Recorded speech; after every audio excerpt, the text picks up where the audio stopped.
We, the people of India, the people of India, having solemnly resolved to constitute India into a sovereign, socialist, secular, democratic republic, and to secure to all its citizens justice, social, economics, and political liberty of thought, expression, belief, faith, and worship, equality of status and of opportunity, and to promote among them all fraternity, assuring the dignity of the individual and the unit and integrity of the nation. In our Constituent Assembly, this 26th day of November 1949, to hereby adopt, enact, and give to ourselves thus Constitution. Jati Geetam. गणमन अधिनायक जय हे भारत भाग्य विधाता पंजाब सिंध गुजरात मराठा द्राविड उत्कल गंगा विंध्य हिमाचल यमुना गंगा उज्जल जलधि तरंगा तव शुभ नामे जागे तव शुभ आशीष मांगे गाहे तव जय गाथा जन गण मंगलदायक जय हे भारत भाग्य विधाता जय हे जय हे जय हे जय जय जय जय हे వర్ధిల్లాలి భారతదేశ రాజ్యాంగం, వర్ధిల్లాలి భారతదేశ రాజ్యాంగం, వర్ధిల్లాలి భారతదేశ రాజ్యాంగం, వర్ధిల్లాలి భారతదేశ రాజ్యాంగం. జోహార్ డాక్టర్ బిఆర్ అంబేద్కర్, జోహార్ డాక్టర్ బిఆర్ అంబేద్కర్, జోహార్ ఎన్టీఆర్, జోహార్ ఎన్టీఆర్, జోహార్ మహాత్మా గాంధీ, జోహార్ మహాత్మా గాంధీ. నమస్కారం, థ్యాంక్ యూ. దయచేసి అందరూ ఆశీర్వాదాలు కోరుతూ, ఈరోజు భారతదేశ సౌభ్రత్వం, స్వేచ్ఛ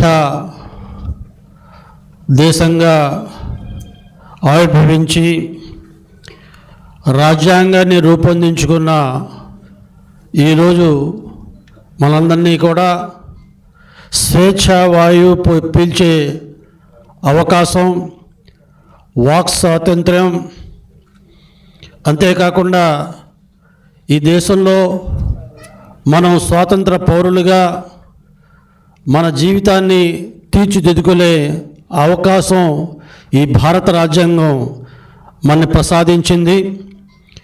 విభిన్న జాతులు, విభిన్న ప్రాంతాలు, విభిన్న సంస్కృతులు, వివిధ భాషలు, వివిధ కులాలు, మతాలు, అనేక వైవిధ్యాల మధ్య ఈ భారతదేశాన్ని ఒకటిగా కట్టిబెట్టింది ఈ భారత రాజ్యాంగం. ఈ భారత రాజ్యాంగం మనందరినీ ఏవైతే హక్కులు మనకు ప్రసాదించిందో ఆ హక్కులు పొందే అవకాశం మనకు కల్పించింది. అంతేకాకుండా మనచే ఎన్నుకోబడ్డ, మనచే మనమే పరిపాలించేసుకునే విధానాన్ని కూడా మనకిచ్చింది. 5 సంవత్సరాల తర్వాత ఒక ప్రభుత్వం మంచిగా పనిచేస్తుంటే దాన్ని కొనసాగించటం, లేదంటే దాన్ని పక్కన పెట్టే అధికారాన్ని కూడా ఈ భారత రాజ్యాంగం మనకు కట్టబెట్టిందనే విషయాన్ని ఈ సందర్భంగా మనం అర్థం చేసుకోవాల్సిన అవసరం ఉంది. ఈ ప్రజాస్వామ్యత దేశంలో అందరికీ సమాన హక్కులు, అదే రకంగా సమాన గౌరవం, అదే రకంగా లౌకికవాదంతో కూడుకున్న ఈ సమాజంలో ఎవరైనా సరే ఏ విశ్వాసాన్నైనా సరే అనుసరించే అవకాశం, దాన్ని ప్రచారం చేసుకునే అవకాశం కూడా ఈ భారత రాజ్యాంగం మనకు కల్పించింది. ఈనాడు రాజ్యాంగం మనకు కల్పించిన హక్కులేంటి, మనకిచ్చిన అవకాశాలేంటి అని ఆలోచించుకుంటూ దాన్ని రాబట్టుకోవటం ఎంత అవసరమో, మన బాధ్యతలను కూడా ఎరిగి ఈ భారతదేశ గౌరవాన్ని, ఈ భారతదేశ సార్వభౌమత్వాన్ని మనం కాపాడటానికి మనందరం కూడా ఏకం కావాల్సిన అవసరం ఉంది. జాతీయవాదంతో, దేశభక్తితో మన దేశ ప్రతిష్టని చేయవలసిన బాధ్యత ఈనాడు మన మీద ఉంది. ఈనాడు భారతదేశం ప్రపంచ దేశాల్లో అన్నిటికంటే చైనా తర్వాత జనాభాలో మనం ఎక్కువగా ఉన్నాం. అదే రకంగా ఈనాడు యువత కూడా భారతదేశంలో అత్యధికంగా ఉంది.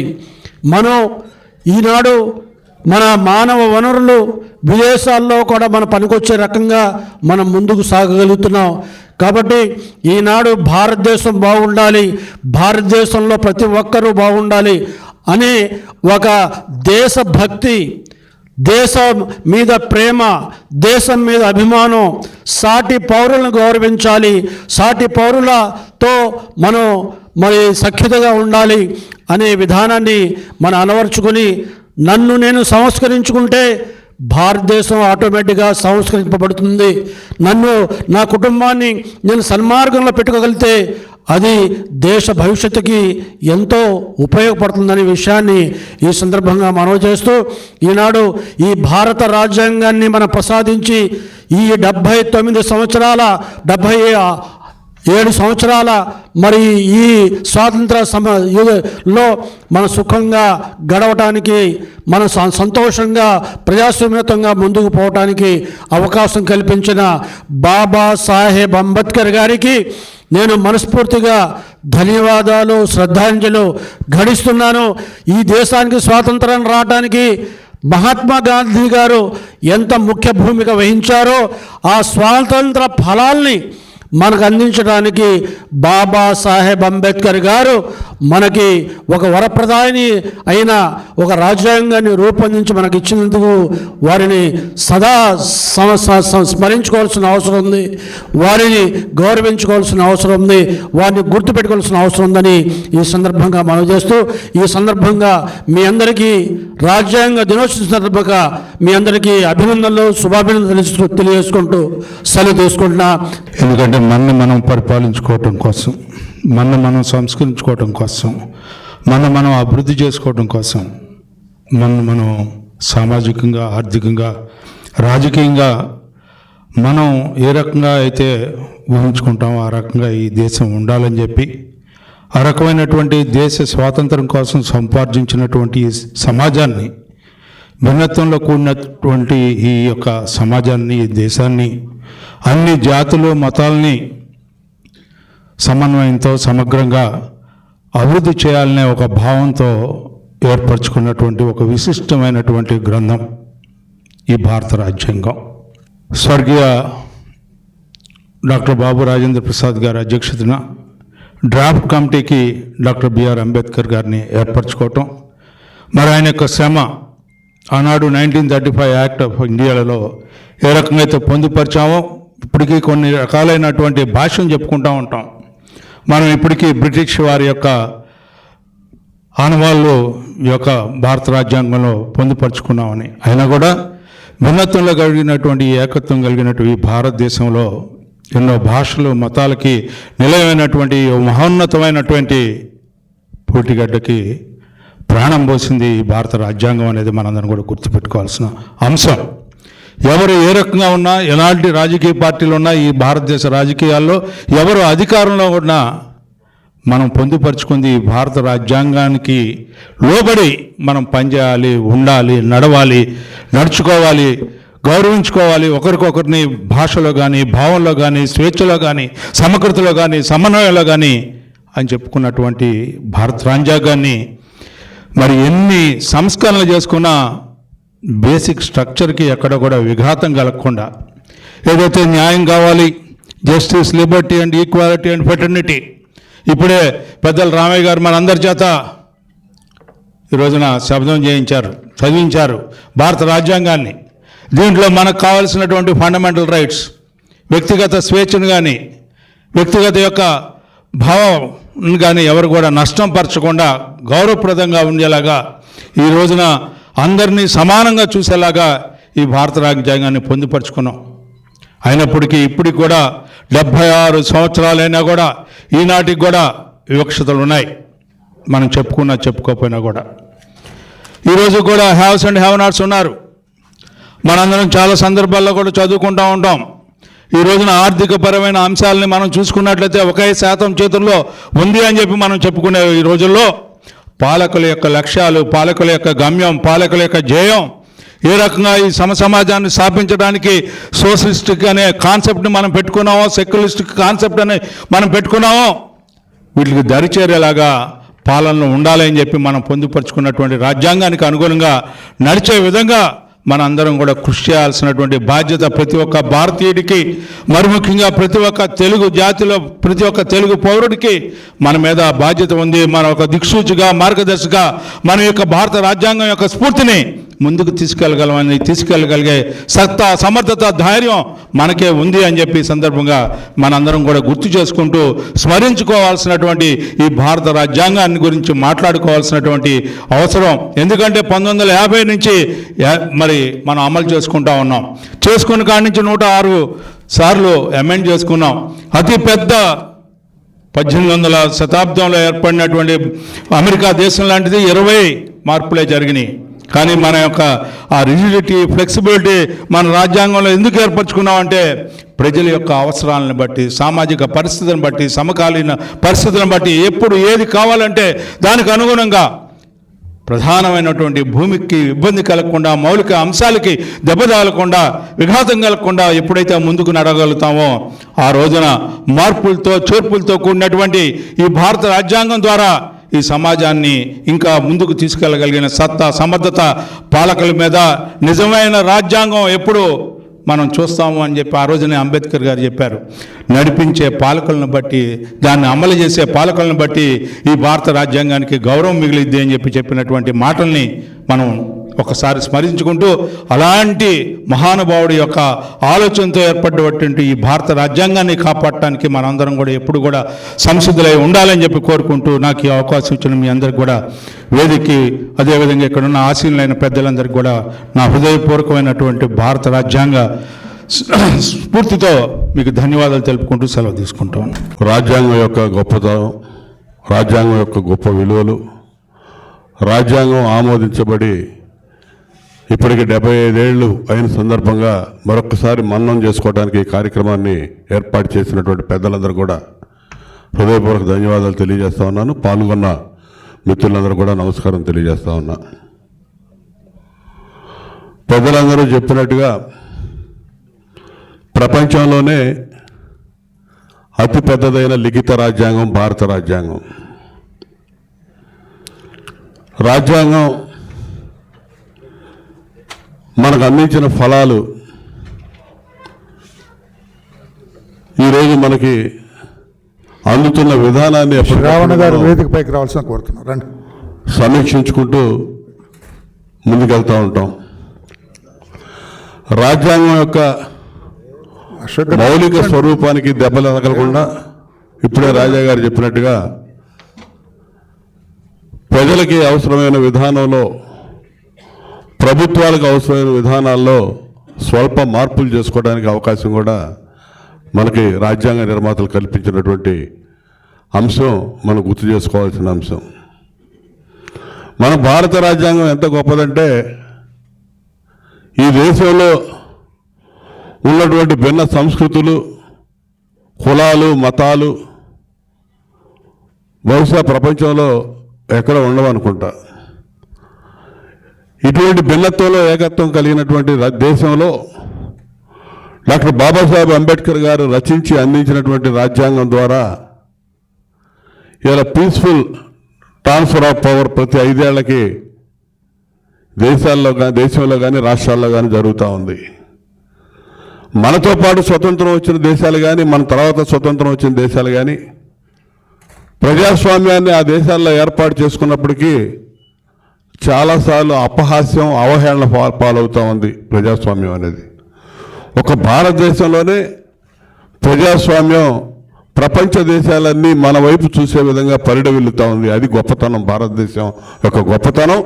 భారతదేశానికి ఆ గొప్పతనం ఎందుకు ఆపాదించబడిందంటే అది రాజ్యాంగాన్ని అందించినటువంటి డాక్టర్ బాబాసాహెబ్ అంబేద్కర్ గారి గొప్పతనం అని చెప్పి నేను నిర్వర్థంగా చెప్పగలను.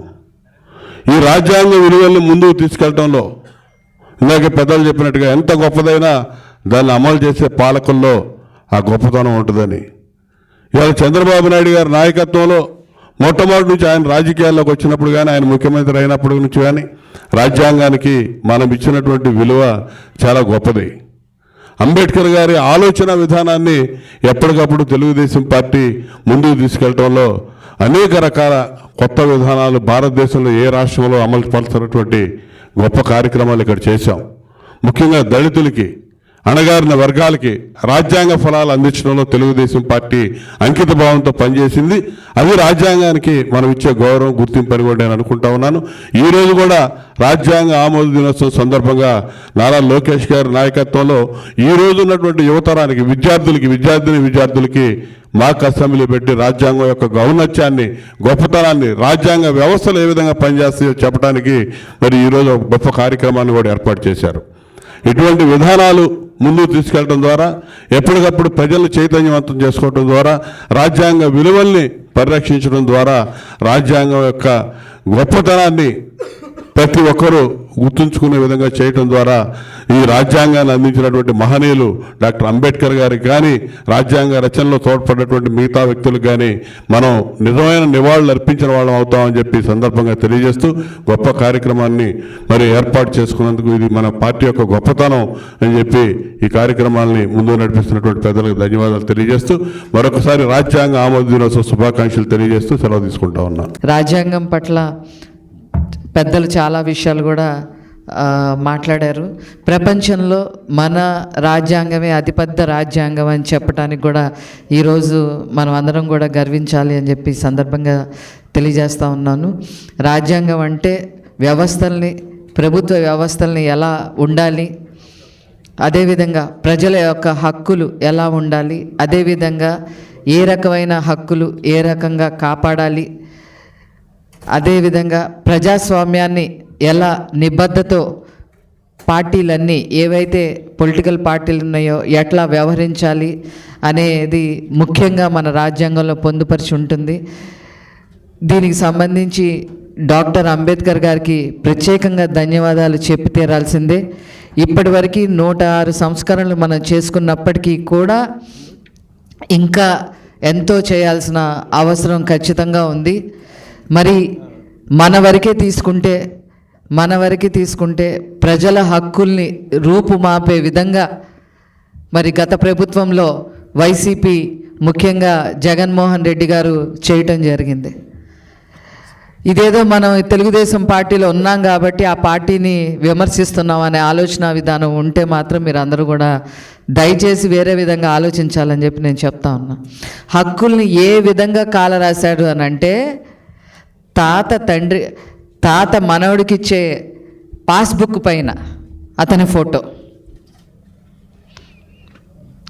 ల్యాండ్ టైటిలింగ్ యాక్ట్ అనేది ఒకటి తీసుకొచ్చి 3 నెలలకు ఒకసారి కనుక సరిగ్గా మనం కంప్యూటర్లో నమోదు చేసుకోకపోతే ఆ ల్యాండ్ని వేరే వాళ్ళు కొట్టేసే విధంగా సంస్కరణలు. ఒక పక్క 1,00,000 కోట్లు వాళ్ళు కొల్లగొట్టేశారని చెప్పి అందరూ చెప్పిన దాని మీదట 43,000 కోట్ల వరకు వాళ్ళది ఆస్తి జప్తు ఉన్నప్పటికీ కూడా, బెయిల్ మీద బయటికి తిరుగుతున్నప్పటికీ కూడా చివరికి కోర్టుకి కూడా కండిషన్లు పెట్టే రాజకీయ నాయకులు వైసీపీ జగన్మోహన్ రెడ్డి గారు లాంటి వాళ్ళు ఉన్నారు అంటే మనం ఇంకా ఎన్ని సంస్కరణలు తేవాలో ఆలోచించాలి. అదేవిధంగా రాజ్యాంగాన్ని తెలుగుదేశం ప్రభుత్వం ఏ విధంగా అవలంబిస్తుంది అని అంటే చెప్పాలి అని అంటే ఆనాడు బడుగు బలహీన వర్గాలకి ఎన్టీ రామారావు గారు లోకల్ బాడీస్లో రిజర్వేషన్లు 24% తీసుకొస్తే దాన్ని 34% మరి మన నారా చంద్రబాబు నాయుడు గారు తీసుకొస్తే 34% కుదించేసిన పరిస్థితి జగన్మోహన్ రెడ్డి. దాదాపు స్థానిక సంస్థల్లో కూడా తన వాద్యం వినిపించడానికి బడుగు బలహీన వర్గాలకి స్థానం లేకుండా 16,500 పోస్టులు లీడర్షిప్ అయ్యే అవకాశాన్ని 16,500 పైగా లీడర్షిప్ అవ్వాల్సిన వాళ్ళందరినీ కాల రాసేసిన వ్యక్తి జగన్మోహన్ రెడ్డి గారు. ప్రతి ఒక్కరూ కూడా ఇవన్నీ ఎప్పుడు కూడా గమనించుకుంటానే రాజ్యాంగబద్ధంగా రాజ్యాంగాన్ని గౌరవిస్తూ ముందుకు నడుస్తున్న మన నారా చంద్రబాబు నాయుడు గారికి, అదేవిధంగా నారా లోకేష్ గారికి ప్రత్యేకంగా కృతజ్ఞతలు తెలియజేస్తూ నాకు ఈ అవకాశం ఇచ్చిన రామయ్యన్నకు ధన్యవాదాలు తెలియజేసుకుంటూ నేను సెలవు తీసుకుంటాను. ఈ రాజ్యాంగం రాయటానికి అనేక కమిటీలు ఏర్పాటు చేశారు. అందులో డ్రాఫ్టింగ్ కమిటీ చైర్మన్గా గౌరవనీయులు డాక్టర్ బాబాసాహెబ్ అంబేద్కర్ గారు వ్యవహరించారు. ఇది దాదాపు 2 సంవత్సరాల 11 నెలల 17 రోజుల పాటు సుదీర్ఘ ప్రక్రియ కొనసాగింది. ఈ ప్రక్రియలో బాబాసాహెబ్ అంబేద్కర్ చేసిన కృషిని అందరూ కూడా కొనియాడారు. అందులో మనం అందరం కూడా అర్థం చేసుకోవాల్సింది ఏంటంటే అప్పటి స్పీకర్ గారు, అప్పటి ప్రధానమంత్రి గారు, అప్పటి రాష్ట్రపతి బాబు రాజేంద్ర ప్రసాద్ గారు పెద్ద ఎత్తున డాక్టర్ బాబాసాహెబ్ అంబేద్కర్ చేసిన కృషిని విస్మరించరానిదని చెప్తూ అనేక మాటలు మాట్లాడారు. అంతేకాకుండా అందులో సభ్యులుగా ఉన్న టీటీకే కృష్ణమాచారి గారు స్పష్టంగా చెప్పారు, ఈ కృషి అంతా కూడా బాబాసాహెబ్ అంబేద్కర్కే చెందుతుంది. ఎందుకంటే నాతో పాటు ఈ సభకి 7 బాబాసాహెబ్ అంబేద్కర్తో పాటు 7 సభ్యులు ఉన్నప్పటికీ కూడా ఒకరు మధ్యలోనే మానేశారు, ఒకరు అమెరికా వెళ్ళిపోయారు, ఒకరు సొంత వ్యాపకాలు ఉన్నారు, ఒకరు చనిపోయారు. కొద్దిమంది మాత్రమే దీని మీద దృష్టి పెట్టారు. అందులో అంబేద్కర్ కృషి ఎంత చెప్పినా తక్కువే అని చెప్పి ఆయన ప్రత్యక్షంగా చెప్పిన మాట యథార్థం అని ఇది రికార్డ్స్లో కూడా ఉందని చెప్పి తెలియజేస్తా ఉన్నాను. అయితే భారత రాజ్యాంగం చాలా పెద్దదని పెద్దలందరికీ మనందరికీ తెలుసు. ఎందుకు పెద్దదయింది? భారతదేశానికి అసలు రాజ్యాంగం ఎందుకు కావాల్సి వచ్చింది? ఒక కాన్స్టిట్యూషన్ అసెంబ్లీలో ఈ డిస్కషన్స్ జరిగినాయి. అంతేకాకుండా అసలు రాజ్యాంగం రాసుకునే అవసరం ఎందుకు ఏర్పడింది అనేది కూడా మనం పరిశీలించాల్సిన బాధ్యత ఉంది. భారతదేశానికి ఎటువంటి చారిత్రక నేపథ్యం ఉందనేది కూడా మనం అర్థం చేసుకోవాల్సిన బాధ్యత మనందరి మీద ఉంది.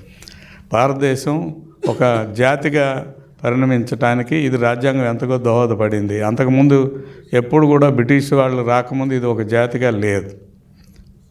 భారతదేశం వివిధ మతాలు, కులాలు, ప్రాంతాలు, భాషలతో నిండి ఉన్న ఒక ప్రాంతం. ఈ ప్రాంతాన్ని బ్రిటిష్ వారు ఆక్రమించి మేజర్ పోర్షన్ అంతా కూడా ఆక్రమించి మనలో ఉన్న చిన్న లోపాలని, మనలో ఉన్న చిన్న అసమానతల్ని అడ్డం పెట్టుకొని ముందుకు సాగారు. దానికి పూర్వం రాజులు పరిపాలించిన రాజుగారు మంచోడైతే రాజుగారు ఏం చెబితే అది శాసనం. రాజుగారు మంచోడైతే మంచి జరుగుద్ది, రాజుగారు చెడ్డవాడైతే ఆ రాజు చచ్చిపోయేదాకా కానీ ఓడిపోయేదాకా కూడా మనం ఆయన శాసనాలనే, చెడ్డవాడి శాసనాలనే మనం అనుసరించాల్సిన పరిస్థితి. భారతదేశం దాదాపు బ్రిటిష్ వాళ్ళు దగ్గర 190 సంవత్సరాల పైగా పరిపాలన సాగించారు. ఆ పరిపాలన కాలంలో మనం కూడా మేము పరిపాలించుకుంటాం, మా అంతటి మేము ఒక దేశంగా పరిపాలించుకుంటామని అనేక ఉద్యమాలు కూడా చేశారు. బ్రిటిష్ వాళ్ళు కూడా అనేక చట్టాలు తీసుకొచ్చారు. 1919 కానీ లేకపోతే లేటెస్ట్గా 1935 చట్టం ప్రకారం భారతదేశ రాజ్యాంగ నిర్మాణంలో ఈ చట్టాలన్నీ ఉపయోగపడినాయి. ఈ చట్టాలు ఉపయోగపడిన సందర్భంగా కాన్స్టిట్యూన్స్ అసెంబ్లీకి ఎన్నికలు జరిగినాయి. క్రిప్స్ మిషన్ అని ఒక మిషన్ మనం పరిపాలించుకోవడానికి బ్రిటిష్ వాళ్ళు ఇంగ్లాండ్ నుంచి పంపిస్తే దాన్ని మన వాళ్ళు ఒప్పుకోవాలి. పూర్తిగా భారతీయ సభ్యులు ఉంటేనే మేము ఒప్పుకుంటాం అన్నారు. తర్వాత క్యాబినెట్ మిషన్ వచ్చింది. క్యాబినెట్ మిషన్ కూడా ఎవరు ఒప్పుకోలే. భారతీయుల సభ్యులు లేకుండా భారతీయులు అందరం కలిసి మమ్మల్ని పరిపాలించుకోగలం అని ఆలోచన చెప్పిన తర్వాతే కాన్స్టిట్యూన్స్ అసెంబ్లీకి ఎలక్షన్స్ జరిగినాయి. ఆ ఎలక్షన్లో భాగంగా బాబాసాహెబ్ అంబేద్కర్ కూడా గెలిచారు. అయితే ఆయన ఒరిజినల్గా పోటీ చేసిన బొంబాయి ప్రావిన్స్లో ఓడిపోయాడు. తర్వాత ఏం జరిగిందంటే ఆయన్ని నామశూద్రాస్ అని చెప్పి బెంగాల్లో తీసుకెళ్ళి ఆయన గెలిపించారు. ఆయన ఓడిపోవటం కరెక్ట్ కాదు, రాజ్యాంగ సభలో ఆయన ఉండాలనే ఉద్దేశంతో నామసూద్రాసు జోగేంద్రనాథ్ మండల్ అని ఒక ఆయన బెంగాల్ తీసుకెళ్ళి బెంగాల్ నుంచి గెలిపించి రాజ్యాంగ సభకు పంపించాడు. పంపించిన సందర్భంలో తర్వాత ఏమైందంటే అప్పటికి ఆయన కాన్స్టిట్యూషన్ అసెంబ్లీ ఫామ్ అయ్యే నాటికి భారతదేశం రెండుగా విడిపోలా. తర్వాత రెండుగా విడిపోయిన సందర్భంగా ఆయన ఎన్నికైన ప్రాతినిధ్యం వహించిన నియోజకవర్గం కానీ ప్రాంతం కానీ పాకిస్తాన్కి వెళ్ళిపోయింది. పాకిస్తాన్ వెళ్ళిపోతే అంబేద్కర్కి అవకాశం లేదు. అప్పుడు రాష్ట్రపతి రాజేంద్ర ప్రసాద్ గారు, నెహ్రూ గారు, పటేల్ గారు అందరూ కలిసి మరలా బొంబాయి నుంచి బాబాసాహెబ్ అంబేద్కర్ని కాన్స్టిట్యూంట్ అసెంబ్లీకి పంపించారు. ఆ తర్వాత కమిటీలు ఏర్పడినాయి. దాదాపు 12 నుంచి 17 కమిటీలు ఏర్పడినాయి. ఈ 17 కమిటీల్లో డ్రాఫ్టింగ్ కమిటీ ఒకటి. ఆ డ్రాఫ్టింగ్ కమిటీ చైర్మన్గా బాబాసాహెబ్ అంబేద్కర్ని ఎంచుకున్నారు. ఆ తర్వాత చరిత్ర అంతా మనందరికీ తెలిసింది. ఎందుకు పెద్ద రాజ్యాంగం ఉంది అంటే భారతదేశం ముందు చెప్పినట్టుగా ఒక దేశంగా నిర్మాణం కావడానికి ఈ బ్రిటిష్ పరిపాలన ఎంత తోడ్పడిందో రాజ్యాంగం కూడా అంతకంటే ఎక్కువ తోడ్పడింది. భారత స్వాతంత్ర ఉద్యమం కూడా అంతకు తోడ్పడింది. దీనిలో భాగంగా ఏంటంటే పరిపాలన అనేది మనం చేసుకోవాలన్నట్టయితే ఖచ్చితంగా ఇన్ని ప్రాంతాలని, మతాలని, కులాలని మరియు భాషల్ని కలిపి ఉంచాలి. అందుకోసం భాష కోసం అధికార భాష ఎలా ఉండాలి, పరిపాలనా భాష ఎలా ఉండాలి, దానికోసం కొన్ని ఆర్టికల్స్ పెట్టారు. కేంద్ర ప్రభుత్వం మనది ఫెడరల్ రాజ్యాంగం ప్రకారం చూసుకుంటే క్వాజీ ఫెడరల్ అంటారు. కొంత మేరకు కేంద్రం కంట్రోల్ ఉంటుంది, కొంత మేరకు రాష్ట్రం కంట్రోల్. ఎంత మేరకు ఉండాలి, ఎంత మేరకు ఉండకూడదు. కేంద్ర ప్రభుత్వం కొన్ని ఏ పరిధి ఎంత అనేది ఉండాలి.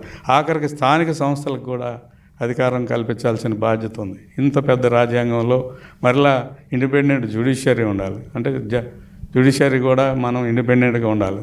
ఎన్నికల నిర్వహణ కోసం ప్రత్యేకంగా ఎన్నికల కమిషన్ కూడా ఇండిపెండెంట్ ఎన్నికల కమిషన్ ఏర్పాటు చేశారు. అంతేకాకుండా ఈ పరిపాలనా యంత్రాంగంలో రాజకీయంగా ప్రజలు ఎన్నుకున్న ప్రతినిధులకు తోడుగా ఉండాలంటే ఖచ్చితంగా మరి బ్యూరోక్రసీ ఉండాలి. సివిల్ సర్వీసెస్ దీనికి స్థానం కలిపి వాళ్ళు ఎలా ఉండాలని రాష్ట్రపతి ఎన్నిక, ఉపరాష్ట్రపతి ఎన్నిక, లోక్సభ ఎన్నికలు, ఈ అన్ని ఎన్నికలు వీటన్నిటికీ సంబంధించిన మౌలికమైన అంశాలు, కీలకమైన అంశాలన్నీ భారత రాజ్యాంగంలో రాసి పెట్టారు. కాబట్టి ఇది ఇంత పెద్ద రాజ్యాంగం అయ్యింది. తద్వారా ఏమైందంటే మన ఆనంద్ బాబు గారు చెప్పినట్టుగా ఏమైంది, భారతదేశంతో పాటు స్వాతంత్రం పొందిన దేశాలు చాలా ఉన్నాయి, భారతదేశం తర్వాత స్వాతంత్రం వచ్చిన దేశాలు ఉన్నాయి. కానీ ఇంత సుదీర్ఘ కాలం ఒక దేశంగా రాజ్యాంగం అమలయ్యేదానికి ముఖ్యమైన కృషి దాని యొక్క ఆత్మలో ఉంది. ఆత్మ ఏంటంటే న్యాయంగా అందరూ న్యాయంగా ఉండాలి. సోషల్ జస్టిస్ కానీ ఇండివిజువల్ జస్టిస్ కానీ ఉండాలనేది ఒక. తర్వాత మనం స్వేచ్ఛగా ఉండాలి. ప్రతి ఒక్కరు కూడా స్వేచ్ఛ, సమానత్వం కలిగి ఉండాలి. స్వేచ్ఛ, సమానత్వం, సౌభ్రాతృత్వం, ఈ మూడు, దానికి తోడు న్యాయపరమైన విధానం, ఈ 4 అంశాల మీద భారత రాజ్యాంగం యొక్క ఆత్మ ఉంది. భారతదేశం రాజ్యాంగం రాకముందు ఒక మనిషికి అన్ని హక్కులు లేవు. ఇది ఒక హక్కుల పత్రమే కాకుండా బాధ్యతల పత్రం కూడా. ఈ హక్కులన్నీ కూడా స్వాతంత్రం వచ్చిన తర్వాత, రాజ్యాంగం ఏర్పాటైన తర్వాత, రాజ్యాంగ రచనా సంఘం అంతా కూడా కూర్చుని చర్చించిన తర్వాత భారతీయులందరూ ఒకటే. ఇంతకుముందు పూర్వం కానీ ఎప్పుడు ఒకటిగా లేరు. వివిధ కులాలు, మతాలుగా ఉన్నారు. మతాన్ని బట్టి, కులాన్ని బట్టి వాళ్ళకి ఉన్న ఆపాదించే గౌరవం కూడా ఎక్కువగా ఉండేది. ఇప్పుడు అందరూ కూడా సమానమే. ఈ హక్కులకి భంగం కలిగితే మనం సుప్రీంకోర్టు దాకా, హైకోర్టు దాకా ఆశ్రయించడానికి అవకాశాలు ఉన్నాయి. మనం అందరం సమానంగా ఉంటాం, భారతీయులందరూ ఒకటే అనే ఒక ఆలోచనతో రాజ్యాంగం రాశారు. అంతకుముందు రాజులు పరిపాలించిన కాలంలో కానీ, బ్రిటిష్ పరిపాలించిన కాలంలో కానీ, లేదా ఎవరు పరిపాలించినా భారతదేశంలో అందరూ అన్ని రకాల మనుషులు ఒకటి కాదు. ఆఖరికి మహిళలు కూడా ఒకటి కాదు. మహిళలు వేరు, మైనార్టీలు వేరు, సిక్కులు వేరు, అలాగే దళితులు వేరు, వారికి ఇచ్చే గౌరవం వేరు. ఆ పరిస్థితి నుంచి మనం అందరం సమానం. భారత రాజ్యాంగాన్ని ఆమోదించుకున్న మేము ప్రజలందరూ సమానంగా భావిస్తున్నాం అని మనం ప్రమాణం చేస్తున్నాం. అయితే దీన్ని ఎట్లా సాధించాలంటే ఇప్పుడు మన లోకేష్ గారు ఉదాహరణకి చెప్పుదాం.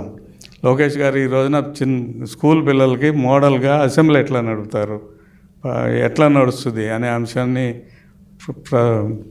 ప్రదర్శనపూర్వకంగా వారితో మాక్ అసెంబ్లీ నిర్వహిస్తూ ఉన్నారు. రాజ్యాంగం యొక్క ఇంపార్టెన్స్ మనం అందరం తెలుసుకోవాల్సిన బాధ్యత ఉంది. రాజ్యాంగంకి హక్కుల కోసం మనం మాట్లాడతాం, కానీ రాజ్యాంగం నిర్దేశించిన బాధ్యతలు కూడా అంతే విధిగా మనం గుర్తుంచుకోవాల్సిన బాధ్యత ఉందన్నమాట. హక్కులు స్వేచ్ఛగా మన ఇష్టం వచ్చిన మాట్లాడే హక్కు ఉంది, మతం అనుసరించే హక్కు ఉంది, అదేవిధంగా ఆస్తి సంపాదించుకునే కొంతమేరకు హక్కు ఉంది. ఇటువంటి హక్కులన్నీతో పాటు బాధ్యతలు కూడా ఉన్నాయి. అటు బాధ్యతలు పౌరులకు ఉన్నాయి, ప్రభుత్వాలకు కూడా ఉన్నాయి. ప్రభుత్వాలు మనం ఈ రోజున శ్రేయరాజ్యం సంక్షేమ రాజ్యం నడిపిస్తున్నామంటే దానికి ముఖ్యమైన కారణం ఏంటన్నమాట, డైరెక్టివ్ ప్రిన్సిపల్స్ ఆఫ్ స్టేట్ పాలసీలో ప్రభుత్వానికి ఆర్థిక వనరులు సమకూరినప్పుడు ప్రజలకి ఉచిత విద్య కానీ ఇతర ఉచిత సౌకర్యాలు అందించాలని రాజ్యాంగంలో కూడా రాసుకున్నాం. కాబట్టి 1 కాదు 2 కాదు 106 సార్లు దీన్ని సవరణలు జరిగినాయి. సవరణలు జరిగినాయి అంటే అవసరాన్ని బట్టి, మారుతున్న పరిస్థితులను బట్టి, కాలాన్ని బట్టి ఆ పరిస్థితులకు అనుకూలంగా సవరణలు జరుపుకోవడానికి భారత రాజ్యాంగమే అవకాశం కల్పించింది.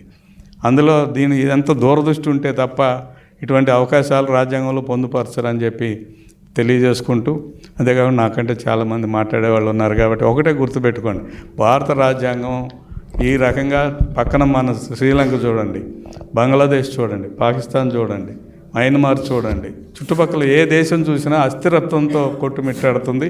కానీ ఇన్ని రకాల వైరుధ్యాలు ఉన్న ఈ భారతదేశం రాజ్యాంగం వల్లనే, బాబాసాహెబ్ కృషి వల్లనే ఆనాడు రాజ్యాంగ నిర్మాతలు ఏదైతే ఆలోచన చేశారో ఆ ఆలోచన ప్రకారం మాత్రమే కొనసాగుతుందంటే భారత రాజ్యాంగం యొక్క గొప్పతనాన్ని మనం అందరం కూడా గుర్తించాలి. ప్రతి ఒక్కరు కూడా భారత రాజ్యాంగం ఏం చెబుతుంది అనేది కూడా చూస్తున్నారు. ఇప్పుడు ఉదాహరణకి సవరణ చేయాలంటే కొన్నిటికి సింపుల్ మెజారిటీ సరిపోద్ది, కొన్నిటికి 2/3 మెజారిటీ కావాలి, కొన్నిటికి అలాగా రకరకాల అంశాలని ఏ రకంగా సవరణ చేయవచ్చు. ఆ సవరణకి ఉదాహరణకి కౌన్సిల్ రద్దు చేశారు, జగన్మోహన్ రెడ్డి గారు రద్దు చేస్తామని పంపించాడు. అంతకుముందు రద్దు అయింది, రద్దు అయ్యడానికి సింపుల్ మెజారిటీతో రద్దు చేసి తీర్మానం చేసి పంపించారు. అలాగే రాజ్యాంగ సవరణ చేయాలంటే 2/3 మెజారిటీ కావాలి. ఎంత ఫ్లెక్సిబుల్ రాజ్యాంగం అంత రిజిడ్ రాజ్యాంగం మంది. చట్టంని రూపొందించుకోవడానికి మనం అంత రిజిడ్గా ఉన్నాం, అంత ఫ్లెక్సిబుల్గా ఉన్నాం. అంటే ప్రజలకు అవసరానికి ఏదైతే ఉంటాయో వాటిని ఫ్లెక్సిబుల్గా రాజ్యాంగంలో సవరణ చేయడానికి అవకాశం ఉంది. లేదంటే ఎంతో టఫ్ అన్నమాట. ఇది రాజ్యాంగ సవరణ కావాలి, రాష్ట్రాలన్నీ 2/3 వంతుతో ఆమోదించాలి అనే పరిస్థితి భారత రాజ్యాంగం ఉందన్నమాట. కాబట్టి పెద్దగా ఉండడానికి కారణం మన జనాభా, మన అవసరాలు, మన సామాజిక పరిస్థితులు, మన పరిపాలన విధానం, అన్ని రకాల అంశాలు రాజ్యాంగంలో ఉన్నాయి. ఈ ఎందుకు సవరణ చేసుకోవడానికి అవకాశం ఇచ్చామంటే మారుతున్న పరిస్థితులకు అనుకూలమైన విధంగా మార్చుకోవడానికి, చట్టాలు చేసుకోవడానికి అవకాశాలు కల్పించాం. కాబట్టి ఇటువంటి అంశాలు చాలా చాలా ఉన్నాయి. ఇది చాలా పెద్ద సబ్జెక్టు. కానీ మన రాష్ట్ర పార్టీ కార్యాలయంలో ఖచ్చితంగా ఈ కార్యక్రమాన్ని నిర్వహించాలని ఆలోచన చేసి ప్రజలందరికీ ఇటు చిన్నప్పటి నుంచి రాజ్యాంగం, దాని విలువలు, దానికి సంబంధించిన అంశాల మీద, దానిలో పొందుపరిచిన అంశాలన్నిటి మీద అవగాహన ఏర్పాటు చేసుకోవడానికి రాజకీయ పార్టీగా మనకు ఎంత అవసరమో చిన్నపిల్లల దగ్గర నుంచి ప్రతి పౌరుడికి కూడా దీని మీద అవగాహన లేకపోతే ఏమవుతుందంటే మనం 2-3 ఉదాహరణలు చెప్పొచ్చు. ఉదాహరణకి ఎమర్జెన్సీ పీరియడ్, మనం చిన్నాళ్ళు ఉన్నప్పుడు ఎమర్జెన్సీ వచ్చింది. రాజ్యాంగం చెడ్డవారి చేతిలో ఉంటే ఎంత చెడ్డదైపోతుందో, అమలులో దానికి ఎంత చెడ్డ కనపడుతుందో మనకు తెలియాలంటే ఎమర్జెన్సీ ఒకసారి ఎగ్జాంపుల్. తర్వాత రీసెంట్గా మనందరికీ తెలిసిన ఎగ్జాంపుల్ జగన్మోహన్ రెడ్డి లాంటి వాళ్ళు.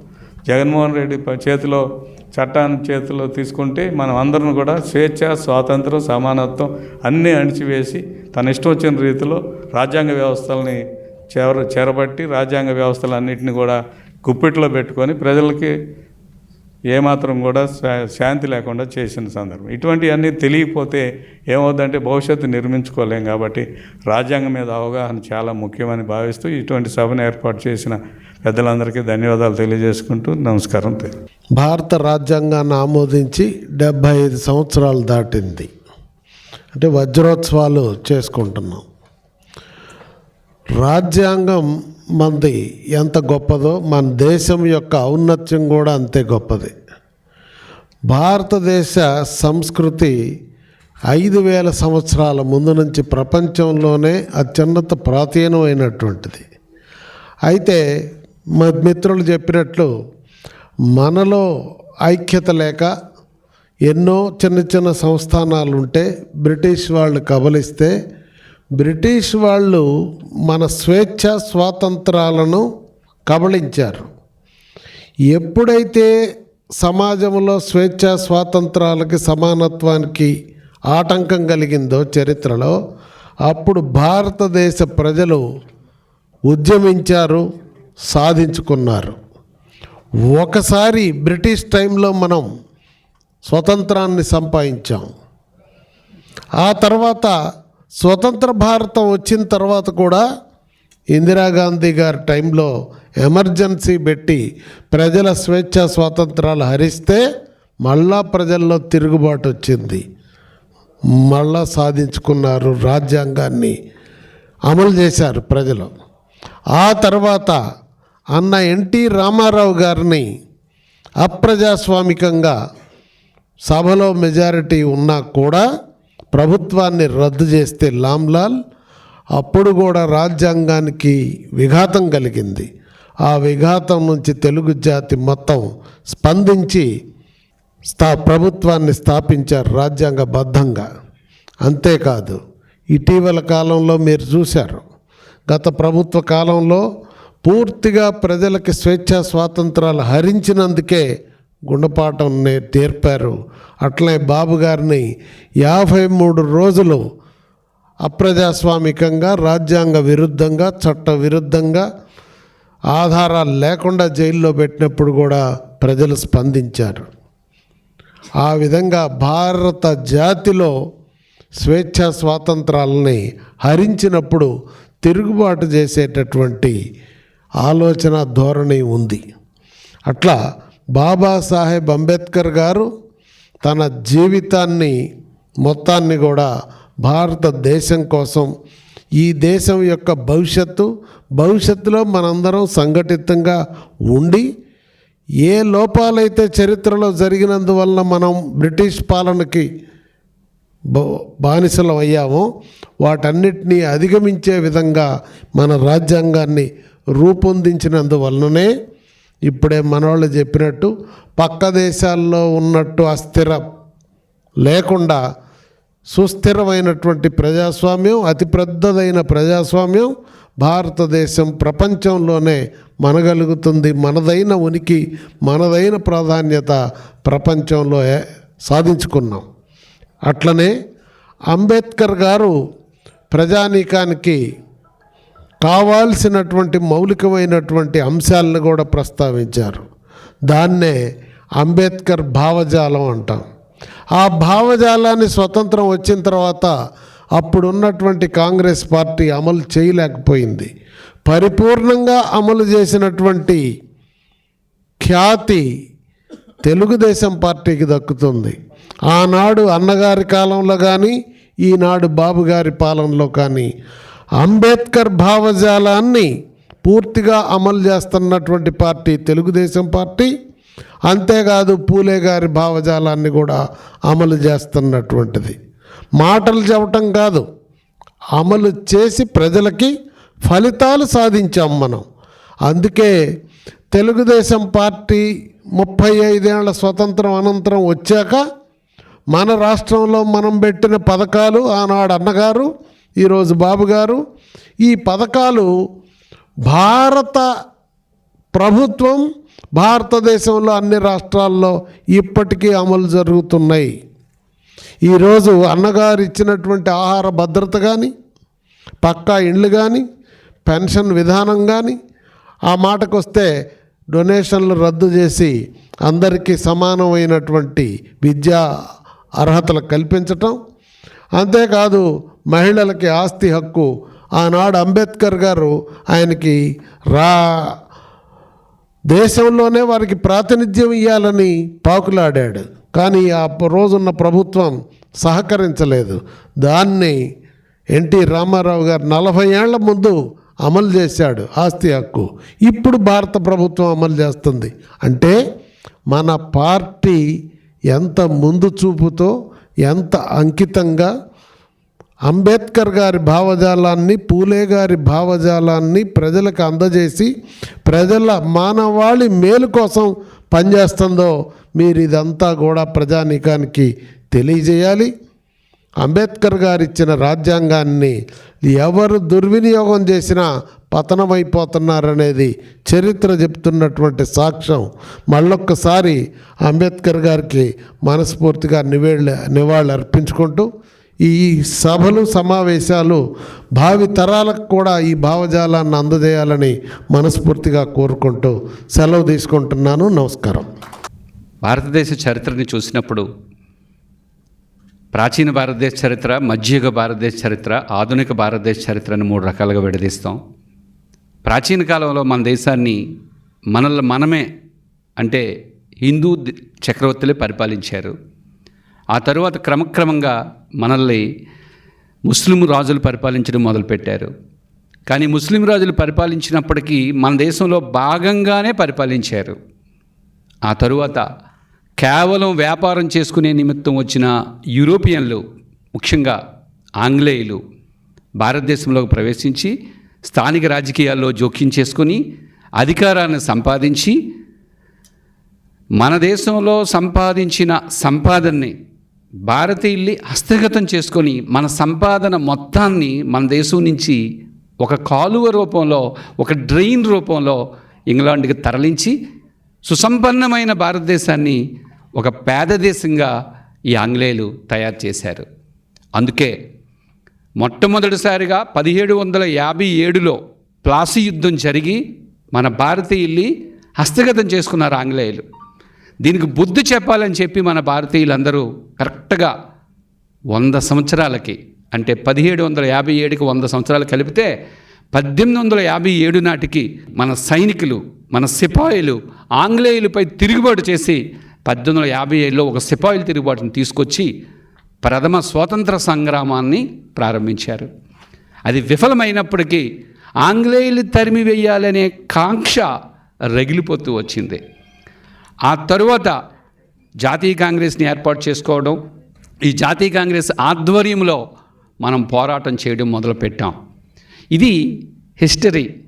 ఇక మన రాజ్యాంగం విషయానికి వస్తే ఆంగ్లేయులు భారతదేశాన్ని పరిపాలించినప్పుడు 1773లో ఒక రెగ్యులేటింగ్ చట్టాన్ని తీసుకొచ్చారు. ఆ చట్టం ద్వారా మనపై ఆధిపత్యం చెలాయించడానికి ప్రయత్నం చేశారు.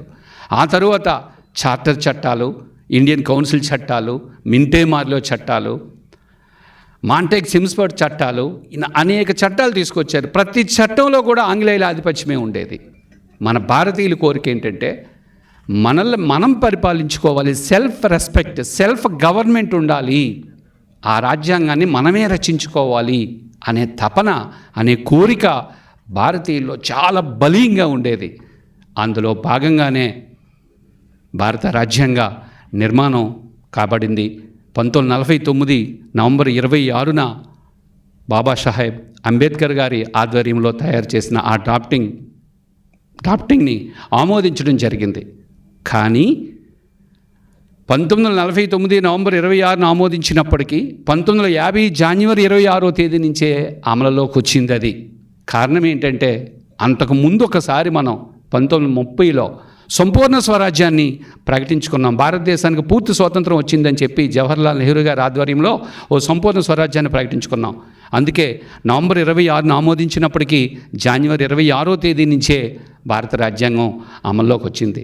చివరిగా నేను చెప్పేది ఒక్కటే, ఈరోజు ఒక సైంటిస్ట్, భారతదేశ ప్రథమ పౌరుడు, రాష్ట్రపతి అయినా, ఒక సామాన్యురాలు ద్రౌపది ముర్ము గారు భారత రాష్ట్రపతి అయినా, ఒక ఛాయ్ వాలా దేశ ప్రధాని అయినా, ఒక ఆర్థికవేత్త మన్మోహన్ సింగ్ దేశ ప్రధాని అయినా, ఆ గొప్పతనం, ఆ ఔన్నత్యం ఎవరిది అంటే ఖచ్చితంగా భారత రాజ్యాంగానిదే అని చెప్పాలి. కేవలం భారత రాజ్యాంగాన్ని సామాన్యుడిని అసామాన్యుని చేసే శక్తి ఎవరిది అంటే కేవలం భారత రాజ్యాంగానిదే.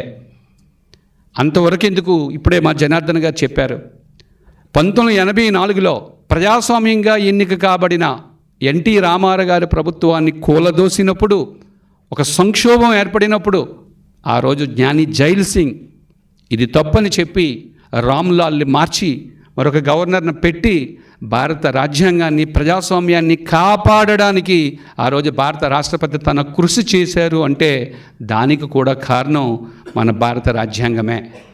భారత రాజ్యాంగంలో అతి ముఖ్యమైన అంశం ఏది అంటే అందులో ఉన్న ప్రాథమిక హక్కులే. ఆ ప్రాథమిక హక్కుల్లో రాజ్యాంగ పరిహారపు హక్కు ఆర్టికల్ 32, 31, 32 అద్భుతమైనవి. ఆ హక్కు ఏంటంటే మీ అందరికీ తెలుసు. అంబేద్కర్ గారిని అడిగితే భారత రాజ్యాంగానికి ఆత్మ ఏది అంటే భారత రాజ్యాంగ పరిహార హక్కు అన్నారు. దానికి ఎప్పుడు కూడా భంగం కలగకూడదు. శాసనసభ చేసిన చట్టాలు తప్పుగా చేస్తే దానిని అమలుపరిచే ప్రభుత్వము, కార్యనిర్వాహక శాఖ కానీ దాన్ని తప్పుగా అమలుపరిస్తే, శాసన నిర్మాణ శాఖ చేసిన చట్టాలు తప్పు అని చెప్పే, కార్యనిర్వాహక అమలుపరిచే విధానం తప్పు అని చెప్పే అధికారం ఎవరిది అంటే న్యాయ వ్యవస్థది. ఆ బ్యూటీనెస్ మన భారత రాజ్యాంగంలో ఉంది. చాలామంది అంటారు భారత రాజ్యాంగం న్యాయవాదుల స్వర్గము అని అంటారు. ఎందుకంటే భారత రాజ్యాంగం సామాన్యుడికి అర్థం కాదు. లాయర్లకి, అడ్వకేట్లకు మాత్రమే భారత రాజ్యాంగం అర్థమవుతూ ఉంటుంది. సామాన్యుడికి అర్థం కాని భాషని భారత రాజ్యాంగంలో ఉపయోగించారు. కానీ ఆ రాజ్యాంగం ఈరోజు సరళమైన భాషలో అందించడానికి ఈరోజు మన రాష్ట్ర ప్రభుత్వం, ముఖ్యంగా మన విద్యాశాఖ మంత్రి నారా లోకేష్ గారు భారత రాజ్యాంగాన్ని ప్రతి సామాన్యుడు కూడా చదవాలి అనే ఉద్దేశంతో ఈరోజు మన పాఠ్యాంశాలను కూడా సవరించి భారత రాజ్యాంగాన్ని విద్యార్థులకు అందిస్తున్నారు, సామాన్య ప్రజలకు కూడా అందిస్తున్నారు. చివరికి మనం తెలుగుదేశం పార్టీ ప్రతి నాయకుడు కూడా భారత రాజ్యాంగాన్ని అభ్యసించాల్సిన అవసరం ఉంది. మన ప్రాథమిక హక్కులు తెలుసుకోవాల్సిన అవసరం ఉంది. ఎందుకంటే గత ప్రభుత్వం, దుర్మార్గమైన ప్రభుత్వం మన హక్కులు కాలరాసినప్పుడు, మనం ప్రశ్నించినప్పుడు, మనపై కేసులు పెట్టినప్పుడు, బైండ్ ఓవర్ కేసులు పెట్టినప్పుడు మనందరం దేనికోసం పోరాడామంటే మన ప్రాథమిక హక్కుల కోసం, మన జీవించే హక్కు కోసం, మాట్లాడే హక్కు కోసం, నిరసన తెలియజేసే హక్కు కోసం మనం పోరాడి గెలిచాము అంటే కారణం మహానుభావు అంబేద్కర్ గారు రచించిన ఆ భారత రాజ్యాంగం అనే చెప్పాలి. కాబట్టి భారత రాజ్యాంగంలో అత్యున్నతమైన ఆ రాజ్యాంగ పరిహార హక్కుకి అద్భుతమైన శక్తి ఉంది. దాని గురించి తెలుసుకోవాల్సిన అవసరం మనందరికీ ఉందని తెలియజేస్తూ, ఈ రాజ్యాంగ దినోత్సవం గురించి మనం తెలుసుకోవడంతో పాటు ఎంతోమంది సామాన్యులకు కూడా తెలియజేయాల్సిన అవసరం ఉందని మరొకసారి తెలియజేసుకుంటూ, ఇలాంటి మంచి అవకాశాన్ని ఇచ్చిన సభా అధ్యక్షుల వారికి, వేదికకి ఒకసారి ధన్యవాదాలు తెలియజేస్తూ సెలవు తీసుకుంటున్నాను. చాలామంది వక్తలు మాట్లాడారు, చాలా విషయాలు కూడా మాట్లాడారు. సమయం కూడా ఎక్కువ అయిందని అనుకుంటున్నాను. ఎందుకంటే ఇదేమీ గంటల తరబడిన సబ్జెక్ట్ కాదు. అవగాహన ఉంటే తప్ప రాజ్యాంగం అర్థం కాదు. అయితే భారతదేశానికి రాజ్యాంగం ఆత్మ లాంటిది. ఇది అటు కాశ్మీర్ నుంచి కన్యాకుమారి దాకా, ఇటు మేఘాలయ నుంచి గుజరాత్ దాకా ఎన్ని భాషలు, ఎన్ని మతాలు, ఎన్ని కులాలు, ఇవన్నీ యూనిటీ ఇన్ డైవర్సిటీ అంటే భారతదేశం. ఆ యూనిటీ ఎలా వచ్చిందంటే ఆ రోజున స్వతంత్రం వచ్చిన తర్వాత భారతదేశంలో ఉన్న సంస్థానాలన్నీ భారతదేశంలో విలీనం చేయటం, ఈ రాజ్యాంగాన్ని రాసుకుని, ఈ రాజ్యాంగాన్ని కూడా చాలా దేశాలకు సంబంధించిన రాజ్యాంగంలో ఉన్న ప్రొవిజన్స్ అన్నీ కూడా మనం ఇందుట్లో పొందుపరచబట్టి, ఎన్ని ఇబ్బందులు వచ్చినా, ఇందిరాగాంధీ గారు ఎమర్జెన్సీ పెట్టినా 2019-24లో రాజ్యాంగాన్ని తొంగలో దొక్కిన ముఖ్యమంత్రి లాంటి వాళ్ళు ఉన్నా ప్రజలు నిలబడి పోరాటానికి చేయడానికి కారణం ఏంటంటే రాజ్యాంగం కల్పించిన హక్కు. అది ఓటు హక్కు, భాష, మాట, అలాగే స్వేచ్ఛగా జీవించే హక్కు రాజ్యాంగంలో ఉంది. కాబట్టే ఇవాళ భారతదేశంలో ఎక్కడ అన్యాయం జరిగినా కూడా, ఎక్కడ రాజ్యాంగానికి విఘాతం జరిగినా కూడా పోరాడే శక్తి ప్రజలకు వచ్చింది. కాబట్టి దాన్ని కాపాడుకోవాల్సిన బాధ్యత ఈ తరం, ముందు తరం ఉంది. ముందు తరానికి చెప్పాల్సిన బాధ్యత ఈ తరం మీద ఉంది. అందుకే వాళ్ళ అసెంబ్లీలో పిల్లలకి మాక్ అసెంబ్లీ పెట్టి అసెంబ్లీ ఎలా ఉంటుంది ఏంటనేది కూడా ఇవాళ మన ప్రభుత్వం ఏర్పాటు చేస్తుంది. ఎందుకంటే ఎక్కువ చెప్పి మిమ్మల్ని విసిగించాలని కోరిక నాకు లేదు. ఈ అవకాశం వచ్చే పెద్దలందరికీ మనం ఒకసారి ధన్యవాదాలు తెలుపుతూ, ఈ రాజ్యాంగం ఈరోజు సామాన్య ప్రజలకి కాన్స్టిట్యూషన్ అనేది ఉందని తెలుస్తుంది. అదే మీరు 25-30 సంవత్సరాలకు వెళ్తే రాజ్యాంగం అనేది చాలా రాష్ట్రాల్లో వెనకబడే ప్రాంతాలు తెలియదు. ఈ అవేర్నెస్, ఈ గవర్నెన్స్ ఇలాగే ముందుకు వెళ్ళి దీన్ని కాపాడాల్సిన బాధ్యులందరూ కూడా దాన్ని కాపాడుతారని ఆశిస్తూ, అందుట్లో తెలుగుదేశం ప్రథమంగా ఉంది. మనం రాజ్యాంగానికి ఇచ్చిన విలువ మరి ఆంధ్రప్రదేశ్లో మీరు అందరూ చూసే ఉంటారు. కాబట్టి ఈ పార్టీ రాజ్యాంగానికి నియమబద్ధంగా ఉండి ముందుకు తీసుకెళ్లే దశలో మరి నాయకత్వం అందరూ కూడా పనిచేస్తారని చెప్పి ఆశిస్తూ సెలవు తీసుకుంటున్నాను. ధన్యవాదాలు. ఈరోజు మనందరం కూడా గుర్తుంచుకోవాల్సినటువంటి రోజు కాన్స్టిట్యూషన్ డే. ఎందుకంటే మనకి స్వాతంత్రం ఆగస్టు 15, 1947లో వచ్చినప్పటికీ కూడా మనకని సొంత రాజ్యాంగం లేదు. మరి ఈరోజు అంటే 26 నవంబర్ 1949లో మనం రాజ్యాంగాన్ని రచించి దాన్ని అమలుపరుచుకున్నటువంటి రోజు. అమల్లోకి జనవరి 26, 1950కి వచ్చినప్పటికీ కూడా మనం ఈరోజు ఇంట్రడ్యూస్ చేసి అడాప్ట్ చేసుకున్నటువంటి రోజు. కనుక ఈరోజు అతిపెద్ద ప్రపంచంలోనే 5వ అతిపెద్ద ఆర్థిక వ్యవస్థగా ఎదిగిందంటే ఈ రాజ్యాంగం ఒక మూలాలే కారణం అని చెప్పి ఈ సందర్భంగా తెలియజేస్తున్నాం. 5వ అతిపెద్ద, లేదా ఇంకో త్వరలో మనం 3వ అతిపెద్ద కూడా కాబోతున్నాం చెప్పాలంటే. మా మిత్రులు చెప్తున్నారు 4వ అతిపెద్ద ఆర్థిక వ్యవస్థ అని చెప్పేసి. అయితే ఈరోజు మనం రాజ్యాంగం వల్లనే ఈ స్థితికి వచ్చామని చెప్పడానికి ఎటువంటి సందేహం కూడా లేదని చెప్పి ఈ సందర్భంగా తెలియజేస్తున్నాం. అలాగే రాజ్యాంగం అంటే కేవలం ప్రభుత్వం నడకడానికి ఒక నియమావళి పుస్తకం ఒకటే కాదు. ఇది నియమావళితో పాటు ఇందులో సమానత్వం ఉంది. ప్రజలందరూ కూడా సమానత్వంగా ఉండాలని సమానత్వం సూచేటటువంటి చట్టాలు ఉన్నాయి. అలాగే స్వేచ్ఛగా జీవించడానికి చట్టాలు ఉన్నాయి. కనుక ఇది ఒక సంపూర్ణంగా అతి పెద్ద రాజ్యాంగంగా మరి అమలుపరిచినటువంటి సందర్భం. దానికి ఎంతోమంది ప్రముఖులు, మరియు ముఖ్యంగా అంబేద్కర్ గారు వారి యొక్క ప్రయత్నం, ఎందుకంటే పలు సందర్భాల్లో అంబేద్కర్ గారి యొక్క పాత్రని అందరూ చెప్పడం జరిగింది. కనుక మనం గుర్తించుకోవాల్సినటువంటి వ్యక్తిగా మనం అంబేద్కర్ గారిని గుర్తించుకోవాల్సిన అవసరం కూడా ఉందని చెప్పి ఈ సందర్భంగా తెలియజేస్తున్నా. అలాగే రాజ్యాంగం కొన్ని సందర్భంలో ఎదుర్కొన్నటువంటి సవాళ్ళు కూడా ఉన్నాయి. సవాళ్ళు అంటే ఒక ప్రజాస్వామ్యంగా ఎన్నుకున్నటువంటి నాయకుడిని ఒకసారి అడ్డుగోలుగా దింపించినటువంటి సందర్భం. గతంలో తెలుగుదేశం పార్టీ వ్యవస్థాపకులు ముఖ్యమంత్రిగా ప్రమాణ స్వీకారం చేసిన తర్వాత, పాలించిన తర్వాత అడ్డుగోలుగా దింపినటువంటి సందర్భం. ఆ సందర్భంలో కూడా ప్రజలందరూ ఏకమై అది నిజంగా ప్రజాస్వామ్యం మూలాలు, ప్రజాస్వామ్యం ఉంది, బతికి ఉందని మళ్ళీ ప్రజలందరూ కూడా ఓట్లేసి మళ్ళీ గెలిపించినటువంటి సందర్భం. అలాగే ఎమర్జెన్సీ టైంలో మనకు ఇష్టానుసారం ఒక నియంతృత్వ పాలనలో భాగంగా ప్రజాస్వామ్యబద్ధంగా ఎన్నుకున్నటువంటి వారు ఒక్కొక్కసారి నియంతృత్వ అంటే డిక్టేటర్లా బిహేవ్ చేస్తున్నటువంటి సందర్భాలు ఉన్నాయి ఎమర్జెన్సీ టైంలో. అలాంటి వాటి నుంచి కూడా ఈ రాజ్యాంగం కాపాడినటువంటి పరిస్థితులు ఉన్నాయి. ఇదే కాకుండా మనకి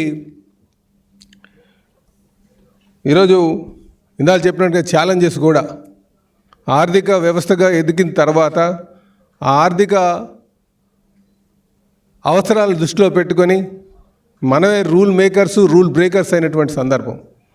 కనుక నాయకులు, ప్రజాస్వామ్యంగా ఎన్నుకున్నటువంటి నాయకులు ఎప్పుడు కూడా చట్టబద్ధంగా నడుచుకోవాల్సినటువంటి అవసరం ఉందని చెప్పి ఈ సందర్భంగా తెలియజేస్తున్నాను. ఎప్పుడైతే చట్టబద్ధంగా నడుచుకుంటామో ఆ ప్రజాస్వామ్య విలువలు కాపాడినటువంటి వ్యక్తులుగా ఉంటామని చెప్పి ఈ సందర్భంగా తెలియజేస్తూ, కనుక ప్రతి ఒక్కరు కూడా అటు నాయకులు కావచ్చు, లేకపోతే ప్రజలు కావచ్చు, మనం ఏదైతే వ్యవస్థలు నిర్మాణం చేసుకున్నామో ఆ వ్యవస్థలన్నీ కూడా సమాంతరంగా ఉండేటట్టుగా, కేవలం ఒక రాజకీయ వ్యవస్థ ఎదిగిపోయి అన్ని వ్యవస్థల్ని శాసించే విధంగా కాకుండా అన్ని వ్యవస్థలను, అటు న్యాయ వ్యవస్థ కావచ్చు, పాలనా వ్యవస్థ కావచ్చు, నియంత్రణ వ్యవస్థ కావచ్చు, ఇవన్నీ కూడా సమానత్వంగా నడిపేటటువంటి బాధ్యత ప్రజాస్వామ్యబద్ధంగా ఎన్నుకున్నటువంటి నాయకుల పట్ల ఉందని చెప్పి ఈ సందర్భంగా చెప్పడం ఉద్దేశం అని చెప్పి తెలియజేస్తున్నాను. కనుక ప్రతి ఒక్కరు కూడా రాజ్యాంగ దినోత్సవాన్ని మనం గౌరవించుకొని ముందుకు నడవాల్సినటువంటి అవసరం ఉంది. అలాగే మనం దీన్ని తీసుకొచ్చినటువంటి పెద్దల్ని మనం గుర్తించుకోవాల్సినటువంటి అవసరం ఉందని చెప్పి తెలియజేస్తూ, ఈ రాజ్యాంగ స్ఫూర్తిని ముందుకు తీసుకెళ్లాల్సినటువంటి అవసరం ఉందని చెప్పి తెలియజేస్తూ, నాయకులుగా ఆ స్ఫూర్తిని ముందుకు తీసుకువెళ్తాం, ప్రజాస్వామ్య విలువలను కాపాడుతాం, సమానత్వం వైపు ఆలోచన చేస్తామని చెప్పి ఈ సందర్భంగా మీకు తెలియజేస్తూ మాటిస్తూ నాకు ఈ అవకాశం ఇచ్చినందుకు మీ అందరికీ కూడా పేరు పేరున నమస్కారాలు తెలియజేసి సెలవు తీసుకుంటాను. నమస్కారం. ఈరోజు చాలా శుభదినం. ఆ రోజు దేశ ప్రజలందరూ కూడా ఈనాటి తరాల గురించి ఆశతోటి ఎదురు చూసినటువంటి డాక్టర్ అంబేద్కర్ రచించినటువంటి ఈ రాజ్యాంగం, ఈ కార్యక్రమానికి అధ్యక్షత వహించినటువంటి సోదరులు మురళరామయ్య గారు, కార్యక్రమానికి అతిథిగా విచ్చేసినటువంటి మన రాష్ట్ర అధ్యక్షులు పల్లా శ్రీను గారు, టీడీ జనార్దన్ గారు, అదేవిధంగా మిగతా సహచర నాయకులందరికీ ఈ కార్యక్రమాన్ని విచ్చేసి ఈ రోజున మనం ఒక రాజ్యాంగం చేసినటువంటి సేవల్ని, అంబేద్కర్ గారు ఇచ్చినటువంటి రాజ్యాంగం ఈ సమాజంలో ఏ విధమైనటువంటి మార్పు తీసుకురావడానికి ఉపయోగపడింది అనేటువంటిది తెలుసుకోవడానికి విచ్చేసినటువంటి శ్రోతలందరికీ, ప్రతి ఒక్కరికి కూడా పేరు పేరున నా హృదయపూర్వకమైనటువంటి నమస్కారాలు. ముఖ్యంగా మన పార్టీ ఈ రోజున అశోక్ బాబు గారు, షరీఫ్ గారు, అదేవిధంగా మిగతా వాళ్ళ ఆధ్వర్యంలో ఈ కార్యక్రమాన్ని నిర్వహించడం అనేటువంటిది చాలా సంతోషం. ఎందుచేతంటే తరచూ మనం ప్రముఖమైనటువంటి నాయకుల యొక్క జీవిత చరిత్రల గురించి, వాళ్ళు మనకు అందించినటువంటి గ్రంథాల గురించి మనం తెలుసుకోవాలి. తెలుసుకుని వీలైనంత వరకు కూడా మనం పాటించాలి కూడా. ఈ రోజున మనం చూస్తూ ఉన్నాం, ఇంచుమించు 4 ప్రముఖ నాయకులు, రాజకీయ నాయకులు అవ్వచ్చు, లేకపోతే పవిత్రమైనటువంటి ఒక ఆలోచనని ఈ సమాజానికి ఇచ్చినటువంటి వ్యక్తులు అవ్వచ్చు. ఈనాడు డాక్టర్ బాబాసాహెబ్ అంబేద్కర్ గారు, ఆయన ప్రక్కనే పటం ఉంది. అదే ఆయన కాన్స్టిట్యూటివ్ అసెంబ్లీలో డ్రాఫ్ట్ ప్రవేశపెట్టినటువంటి రాజ్యాంగం. ఆ రోజుకి ఈ రోజుకి చాలా మార్పులు వచ్చాయి. ఇందాక మన వాళ్ళు చెప్పినట్టుగానే ఒరిజినల్ రాజ్యాంగం అది 49లో నవంబర్ 26వ తారీఖున ప్రవేశపెట్టినటువంటి డ్రాఫ్ట్ కాన్స్టిట్యూషన్. డాక్టర్ అంబేద్కర్ గారి గురించి మనం కొంత తెలుసుకోవాలి. ఎందుకంటే ఈరోజు సమాజంలో మార్పు కోరినటువంటి వ్యక్తి. ఎందుకు మార్పు కోరారని మనం వెనక్కి వెళితే, ఆయన చాలా నిరుపేద కుటుంబం నుంచి వచ్చాడు. చదువుకోవటానికి కూడా డబ్బులు లేనటువంటి వ్యక్తి.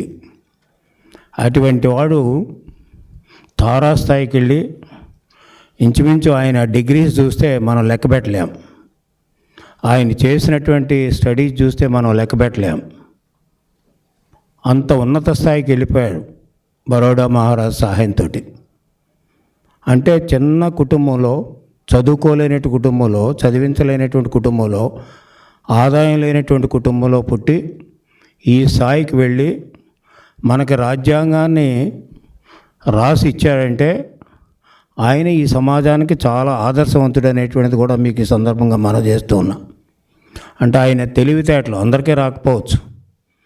అంటే ఆయనకి తెలివితేటలు కూడా ఎలా వచ్చాయంటే ఆయన స్వీయ చరిత్ర, అదేవిధంగా సమాజాన్ని చదివాడు. ఆయన సమాజాన్ని చదివి సమాజంలో ఉండేటువంటి రుగ్మతలు ఏవైతే ఉన్నాయో, సమాజంలో ఉండేటువంటి సమస్యలు ఏవైతే ఉన్నాయో అది పరిపూర్ణంగా అర్థం చేసుకున్నటువంటి వ్యక్తి. అటువంటి బాబాసాహెబ్ అంబేద్కర్ గారికి ఈ రోజున మనం నివాళులర్పించడమే కాకుండా ఆయన మనకు అందించినటువంటి రాజ్యాంగాన్ని మనస్ఫూర్తిగా భవిష్యత్తులో కూడా తూచా తప్పకుండా పాటించవలసినటువంటి ఒక వ్యక్తే కాదు, ఒకరు కాదు, గవర్నమెంట్లు పాటించాలి, వ్యక్తులు పాటించాలి, సంఘాలు పాటించాలి. ప్రతి ఒక్కరూ పాటిస్తేనే బాబాసాహెబ్ అంబేద్కర్ గారు అనుకున్నటువంటి సమసమాజం ఏర్పడుతుంది, నవ సమాజం ఏర్పడుతుంది. సమాజంలో అసమానతలు పోతాయి, సమాజంలో పేదరికం పోతుంది. అంచేత పేదరికం పోతేనే, అసమానత పోతేనే సమసమానం ఏర్పడుతుంది, కాస్ట్లెస్ సొసైటీ ఏర్పడుతుంది. ఇప్పుడంతా కాస్ట్లతోటి మతాలతోటి గందరగోళం నడుస్తూ ఉంది. అటువంటి సొసైటీ ఏర్పడాలనేటిది ఆయన యొక్క భావన. ఆ భావనకు తగ్గట్టుగానే రాజ్యాంగంలో కూడా ఆయన పొందుపరిచాడు అనేక సూత్రాలన్నీ కూడా. అటువంటి మహనీయుడు. ఆయన రాసినటువంటి బుక్కులు చదువుకోవాలి, ఆయన జీవిత చరిత్ర చదువుకోవాలి, ఆయన చెప్పినటువంటి సూత్రాలు వినాలి, రాజ్యాంగం కూడా వినాలి. రెండో చూస్తే స్వాతంత్ర సమరం.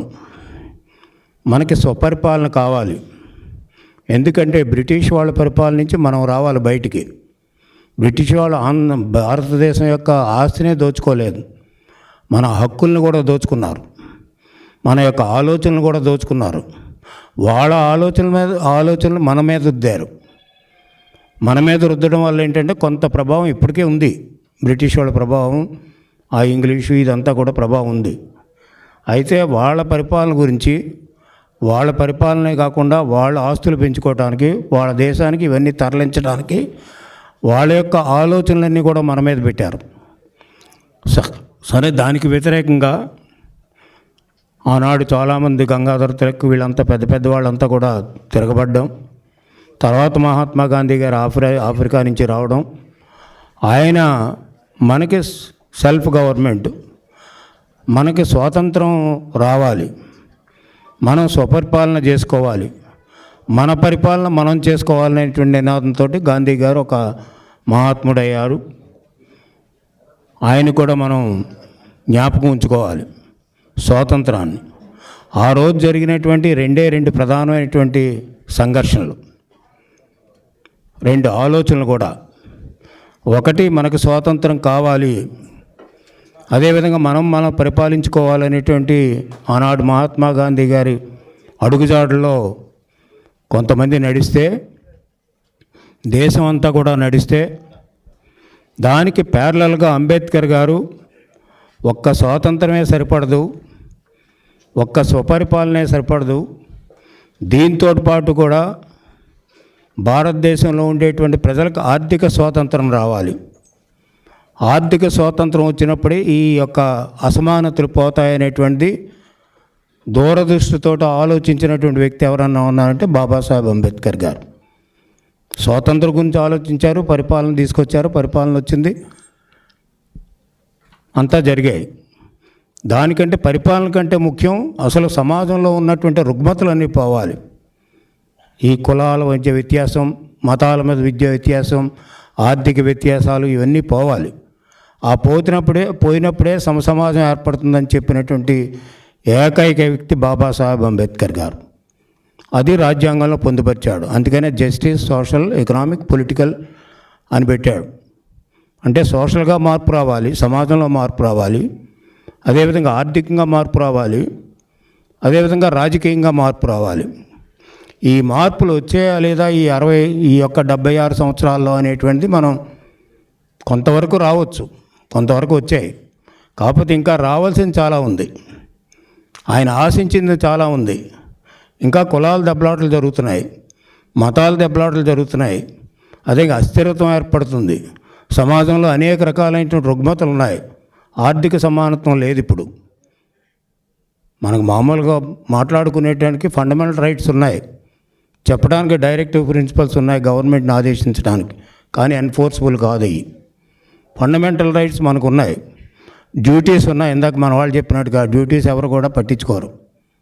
సరే, అవే నడుస్తాలే కదా అనుకుంటారు. మన డ్యూటీ, సిటిజన్ యొక్క డ్యూటీ, మన డ్యూటీ మనం చేయాలి. మనం చేయలేకపోతే ప్రభుత్వం చేత ఆ డ్యూటీ చేయించాలి అనేది దీంట్లో ఉండేటువంటి మౌలికమైనటువంటి సూత్రం. ఈనాడు మనం చూస్తూ ఉన్నాం. సరే, ఎంతవరకు మనం చేయగలిగామంటే కొంతవరకు జరిగింది. స్వాతంత్రం వచ్చిన తర్వాత కొంత అభివృద్ధి జరిగింది, కొంతమంది బాగుపడ్డారు. కానీ ఇప్పుడున్నటువంటి సిస్టమ్ చూస్తే అందుకనే మనకి ఇప్పుడు అంబేద్కర్ గారి ఆలోచన సమాజంలో ఉండేటువంటి యొక్క మార్పు గురించి ఆలోచించారు. గాంధీ గారు ఆలోచించింది ఈ దేశానికి స్వాతంత్రం కావాలనేటువంటిది. రెండు అవసరమే దేశానికి, కానీ రెండు అవసరమే, రెండు ప్యారలల్గా నడవాలి. అందుచే రెండు ప్యారలల్గా నడకపోతే ఈ సమస్య ఎప్పుడు ఉంటుందనేటువంటి భావన అంబేద్కర్ గారిది. కానీ ఇప్పటివరకు మనం సాధించామా లేదా అనేటువంటి కొన్ని సాధించాం. ఇప్పుడు రూల్ ఆఫ్ రిజర్వేషన్ కొన్ని సెక్షన్స్కి పెట్టారు, దానివల్ల పార్లమెంట్లో, అసెంబ్లీలో కొంత స్థానాలు వచ్చాయి, లోకల్ బాడీస్లో. మిగతా ఇంకా సాధించుకోవాల్సినటువంటి చాలా ఉన్నాయి. ఆ విధంగా వాళ్ళిద్దరూ రెండు రకాలైన చేస్తే 1982 సంవత్సరంలో ఎన్టీ రామారావు గారు పార్టీ పెట్టి మన పార్టీ సిద్ధాంతాన్ని ప్రకటించాడు. ఆ సిద్ధాంతం అంబేద్కర్ గారు ఏదైతే రాజ్యాంగంలో ఆలోచించారో, పెట్టారో ఆ సిద్ధాంతమే మన నాయకులు, మన వ్యవస్థాపకులు నందమూరి తారక రామారావు గారు ప్రవేశపెట్టినటువంటి తిండి, బట్ట, ఇల్లు సిద్ధాంతం. ఇది 3 మాటలే కనపడతాయి, కానీ సమాజంలో పేదవాడికి కావాల్సింది తిండి, బట్ట, ఇల్లు. ఇవి బేసిక్ ఫండమెంటల్స్ ఎలా అనుకుంటున్నామో, basic needs of a common man. Common మ్యాన్కి కావాల్సిన అవసరాలు ఏంటంటే ఒక తిండి, బట్ట, ఇల్లు. ఇవి ప్రవేశపెట్టినటువంటి వారు మన వ్యవస్థాపక అధ్యక్షులు నందమూరి తారక రామారావు. అదే సిద్ధాంతం మీద ఈ రోజుకి కూడా మన పార్టీ నడుస్తూ ఉంది చంద్రబాబు నాయుడు నాయకత్వంలో. అంచేత తెలుగుదేశం పార్టీ ఎప్పుడు కూడా చాలామంది అంటారు ఇప్పుడు ఉండేటువంటి సిద్ధాంతాలకు దూరంగా నడుస్తుందని. దూరంగా నడడం లేదు, దూరంగా నడవలసినటువంటి సందర్భాల్లో కొంతవరకు ఉంటాయి. అవన్నీ కూడా అల్టిమేట్గా ప్రజల యొక్క సంక్షేమానికి ఉపయోగపడాలి. ఆ ప్రజలకి సంక్షేమానికి ఉపయోగపడాలి కాబట్టి మన సిద్ధాంతం, ప్రస్తుతం మన ముఖ్యమంత్రి గారి సిద్ధాంతం కూడా ఈనాడు ఆర్థికంగా అభివృద్ధి చెందాలి దేశం, మన రాష్ట్రం. ఆర్థికంగా అభివృద్ధి చెందితే మనకు రెవెన్యూస్ వస్తాయి. ఆ రెవెన్యూస్ అన్నీ కూడా మళ్ళీ రీడిస్ట్రిబ్యూషన్ చేస్తే పేదవాళ్ళకి వెల్ఫేర్ స్కీమ్లో రూపంగా కానీ మరొక విధంగానే పంచిపెట్టడానికి అవకాశం ఉంటుంది. ఇది ఇప్పుడు ఉండేటువంటి లేటెస్ట్ ఐడియాలజీ. ఆ లేటెస్ట్ ఐడియాలజీలో ఇప్పుడు మన చీఫ్ మినిస్టర్ గారు ప్రయత్నం చేస్తున్నారు. అందుచేత అంటే ఈరోజు మనకి కనెక్టివిటీ డాక్టర్ బాబాసాహెబ్ అంబేద్కర్కి ఉండేటువంటి ఆలోచన కనెక్టివిటీ ఏంటంటే ఆనాడు నందమూరి తారక రామారావు గారు తిండి, బట్ట, ఇల్లు ఏ విధంగా ఆ సిద్ధాంతాన్ని పెట్టారో ఆ సిద్ధాంతమే మనల్ని కనెక్ట్ చేస్తుంది ఈ రాజ్యాంగానికి. ఆ సిద్ధాంతమే మనకి అంబేద్కర్ సిద్ధాంతంతో కనెక్ట్ చేస్తుంది. అంచేత ఇది రిలేషన్. ఈనాడు మనం చూస్తున్నాం ఈ యొక్క రాజ్యాంగంలో మనకి ప్రధానంగా సోషల్ జస్టిసు, ఎకనామిక్ జస్టిసు, అదేవిధంగా పొలిటికల్ జస్టిసు. సోషల్ జస్టిస్ కూడా పూర్తిగా జరగలేదు, ఇంకా జరగవలసినవి చాలా ఉన్నాయి. ఎంచేత మనకు ఉండేటువంటి మేజర్ ప్రాబ్లం భారతదేశానికి మనకి పాపులేషన్ గ్రోత్ ఎక్కువగా ఉంటుంది. ఈ పాపులేషన్ పెరిగే కొలది పేదరికం పెరుగుతుంది, పేదరికం పెరిగే కొలది అసమానతలు పెరుగుతున్నాయి. సరే, ఒకవైపు సిద్ధాంతం ఒక్కొక్కడో మాట్లాడుతూ ఉంటారు. పాపులేషన్ పెరిగితే ఓ ప్రాబ్లం, పాపులేషన్ పెరగకపోతే ఓ ప్రాబ్లం అనేటువంటి. మరి ఏ ప్రాబ్లంని ఎలా సాల్వ్ చేయాలో మనం ఆలోచించుకోవాల్సినటువంటి సందర్భాన్ని బట్టి ఆ విధంగా మనకి ప్రధానంగా అంబేద్కర్ గారు చేసినటువంటి ఎప్పుడైతే మనకి స్వపరిపాలన కావాలన్నారో సెల్ఫ్ గవర్నెన్స్ రావాలన్నారో అప్పుడు ఈ రాజ్యాంగంలో ఆయన పెట్టినటువంటి ఒక ఆలోచన ఏంటంటే మనది డెమోక్రటిక్ రిపబ్లిక్. మొదట్లో సోషలిజం లేదు, సెక్యులరిజం కూడా లేదు మొదట్లో రాజ్యాంగంలో. ఆ ప్రియాంబుల్లో ఇప్పుడు రాసినటువంటి 1977లో ఈ రెండు పెట్టారు, అప్పుడు అమెండ్ చేసి.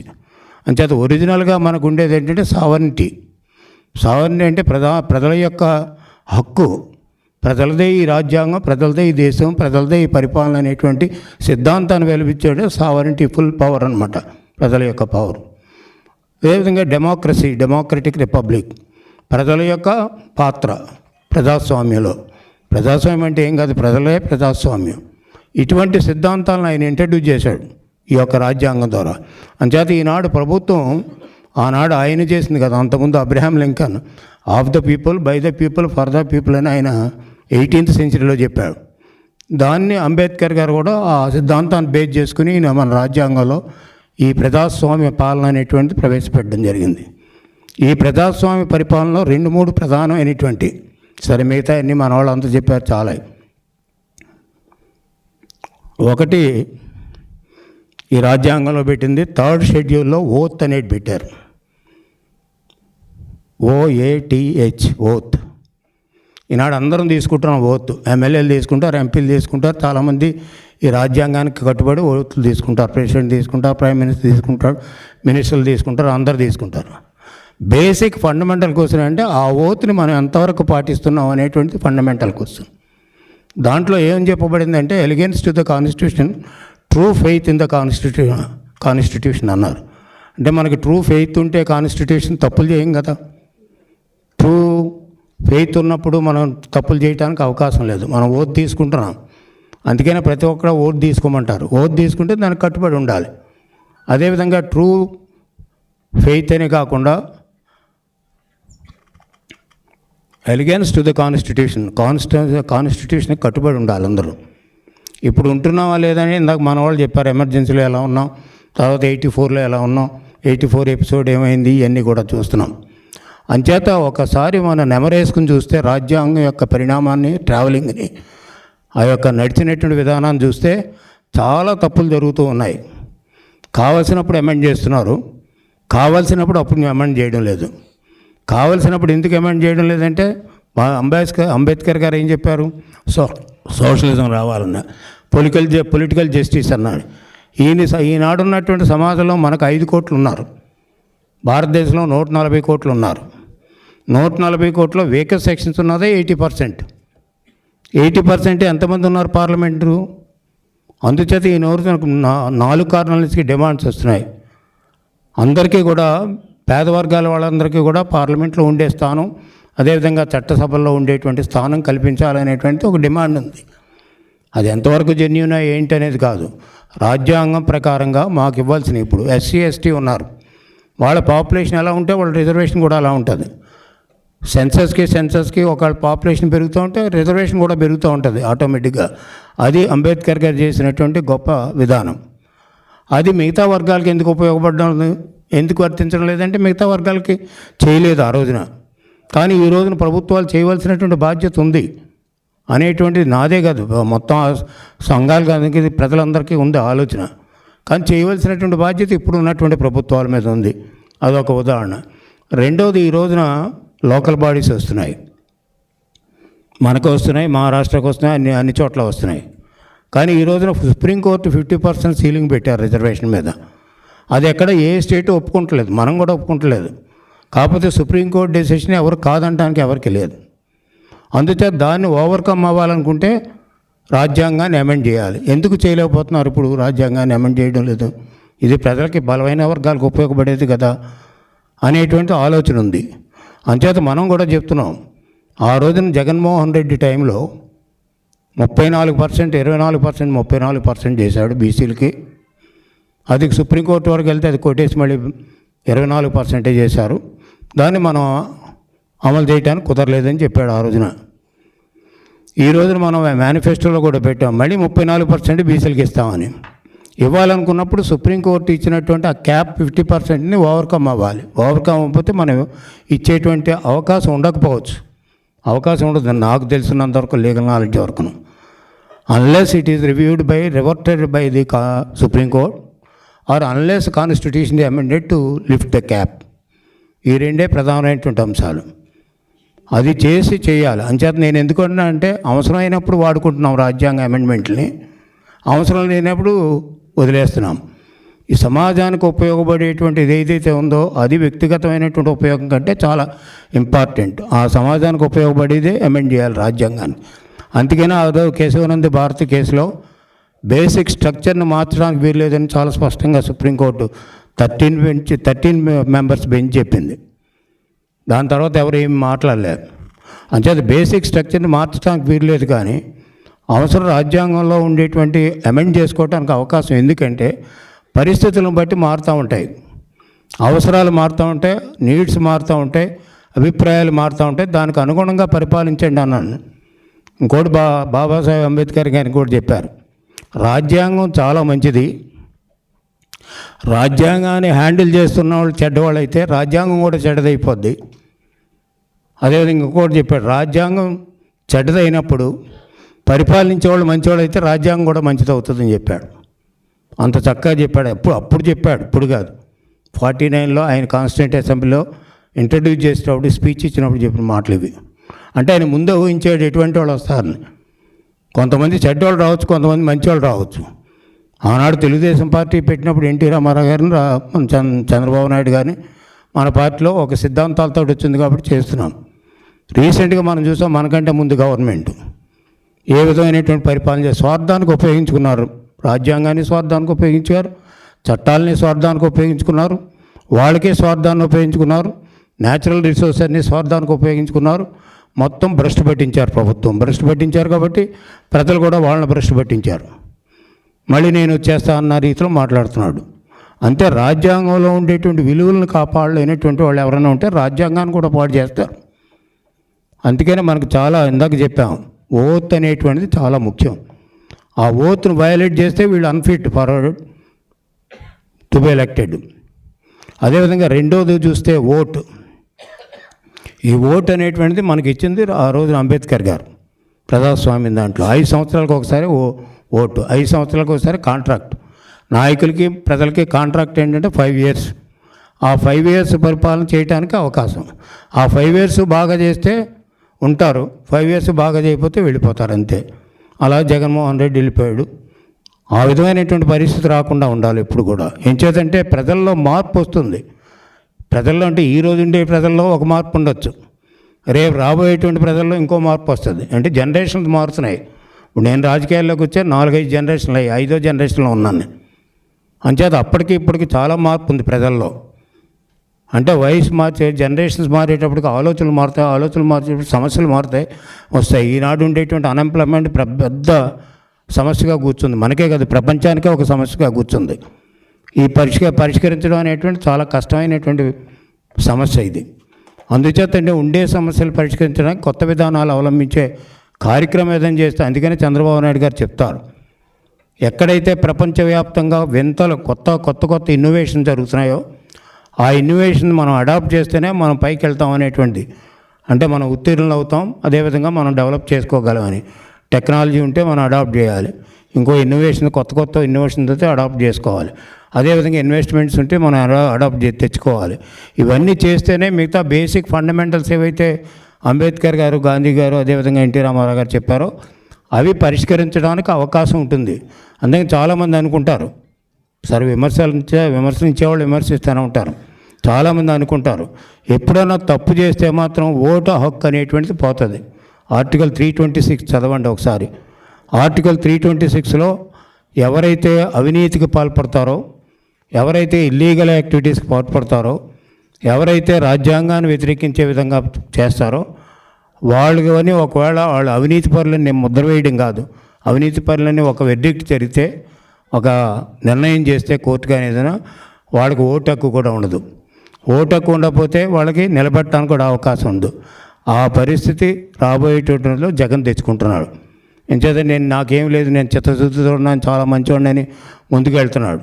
కానీ ఆయన చదువుకోవాలి. 326 ఆర్టికల్ చదివితే ఆయనకు అర్థమవుతుంది. చేసినటువంటి 11-16 ఛార్జ్షీట్లు ఉన్నాయి. రేపు ఎల్లుండో ట్రయల్ మొదలెడతారు. ట్రయల్ మొదలెట్టే శిక్ష పడడం ఖాయం. ఆయన ఎవరు తప్పించుకోలేరు. అటువంటి సెక్షన్స్ అయ్యి మనీ లాండరింగ్ ఇవన్నీ శిక్ష పడితే ఆయన పోటీ చేయడానికి కాదు, ఓటు వేయడానికి కూడా ఆయనకి అర్హత రాదు. అంటే అటువంటి ప్రమాదకరమైనటువంటి ఆర్టికల్స్ కూడా ఉన్నాయి దీంట్లో. ఆయనే కాదు, ఎవరైనా అప్పుడే నేనైనా అంతే. నేను ఏదైనా తప్పు పని చేస్తే నాకు శిక్ష పడితే ఇంక నేను ఓటు ఉండదు, నాకు ఓటే ఇవ్వరు అసలు. డిస్క్వాలిఫికేషన్ ఓటు దగ్గరే డిస్క్వాలిఫికేషన్ వస్తుంది. ఓటు దగ్గర డిస్క్వాలిఫికేషన్ వచ్చినప్పుడు పోటీ ఎలా చేస్తారు, చేయడానికి లేదు. మనం ఉంటాం కదా, నామినేషన్ ఫిలప్ చేసేటప్పుడు ఏ ఊర్లో ఉంది, ఏ వార్డులో ఉంది, ఏ సెక్షన్లో ఉంది, ఎంత నెంబర్ అనేది వేస్తాం దాంట్లో. అది లేకపోతే నామినేషనే తీసుకోరు వాళ్ళు. అందుచేత ఇంత సివియర్ అయినటువంటి పనిష్మెంట్లకి తగ్గట్టుగా, అంటే ప్రజాస్వామ్యంలో ప్రజలను పరిపాలించేటువంటి వాళ్ళు ఎంత నిక్కచ్చిగా ఉండాలో ఆర్టికల్ 326లో చాలా స్పష్టంగా చెప్తుంది. ఏ విధమైనటువంటి సూత్రాలు అవలంబించాలో ప్రియాంబుల్లో చెప్తుంది. ఇంత మంచి విషయాలు క్రోడీకరించి రాశాడు. ఆయన చదువుకోవడం వల్లే దాదాపు నేను చూసినంతవరకు ఆయనకి బహుశా వరలరామయ్య గారు లెక్క పెట్టారేమో నాకు తెలియదు, కానీ ఇంచుమించు ఒక 20 డిగ్రీలు ఉన్నాయి, మాస్టర్ డిగ్రీలు ఆయనకి, చట్టంలో, లాగులో కానీ అన్నింటిలో కూడా. అందుకనే ఎవరు రాస్తారంటే ఆలోచన వస్తే మహాత్మా గాంధీ గారు అన్నాడు, అంబేద్కర్ ఒకరే రాయగలరది, అంబేద్కర్ రాస్తేనే బాగుంటుంది అనేటువంటిది ఆయనకు అప్పచెప్పారు. మిగతా వాళ్ళంతా ధైర్యం చేసి ముందుకు రాలేదు. మహా మేధావులు ఉన్నారు అప్పుడు ఉండడం, కానీ ఎవరు ధైర్యం చేసి రాలేదు. అంత చదువుకున్నటువంటి వ్యక్తి పేద కుటుంబంలో పుట్టి పైకి వచ్చి మనకు రాజ్యాంగాన్ని ఇచ్చారంటే రాజ్యాంగాన్ని గౌరవించి దాన్ని అమలు చేసేటువంటి బాధ్యత మన చేతిలో పెట్టినప్పుడు మన ప్రజల చేతిలో పెట్టాడు. ఎవరిని ఎన్నుకుంటే బాగుంటుంది అనేది ప్రజలు చేయాలి. ఎన్నుకునేటప్పుడు ఎలా పరిపాలించాలనేది నాయకులు చేయాలి, పరిపాలకులు చేయాలి. అంచేత ఎలా ఉండాలనేటువంటిది అందుకనే మనకి నాలుగు పిల్లర్స్ పెట్టారు. ఫస్ట్ మనకు చూస్తే ఎగ్జిక్యూటివ్ అంటే ఎలక్టెడ్ గవర్నమెంట్స్, తర్వాత దాంతో బ్యూరోక్రాట్స్ కూడా ఉంటారనుకోండి. అదేవిధంగా రెండోది వచ్చే లెజిస్లేచరు, మూడోది వచ్చేటప్పటికి మన జ్యుడిషియరీ, నాలుగోది వచ్చేటప్పటికి ఫోర్త్ ఎస్టేట్, మీడియా అన్నారు. ఇవన్నీ కూడా వీళ్ళన్నింటికీ కూడా సెపరేషన్ ఆఫ్ పవర్స్ ఇచ్చాడు ఆయన. సెపరేషన్ ఆఫ్ పవర్సే కాకుండా చెక్స్ అండ్ బ్యాలెన్స్ ఇచ్చాడు. లెజిస్లేచర్ తప్పు చేస్తే, గవర్నమెంట్ తప్పు చేస్తే లెజిస్లేచర్ చెక్ చేయొచ్చు, లెజిస్లేచర్ తప్పు చేస్తే కోర్టులు చెక్ చేయొచ్చు. వీళ్ళందరూ ఏదైనా తప్పులు చేస్తే ప్రెస్కి ఫ్రీడమ్ ఆఫ్ స్పీచ్ ఉంది, వాళ్ళు ఎత్తి చూపించవచ్చు. ఆ విధంగా ప్రతి చోట కూడా చెక్స్ అండ్ బ్యాలెన్సెస్ పెట్టాడు ఆయన. అంటే పరిపాలన బాగుంటేనే ప్రజలు బాగుంటారు, ప్రజలు బాగుంటేనే ఆ రాష్ట్రం కానీ దేశం కానీ బాగుంటుంది అనేటువంటి ఊహించినటువంటి మహానుభావుడు డాక్టర్ బాబాసాహెబ్ అంబేద్కర్. ఆయనకి మనస్ఫూర్తిగా మనం జోహార్లు చెప్తూ సెలవు తీసుకుంటాం.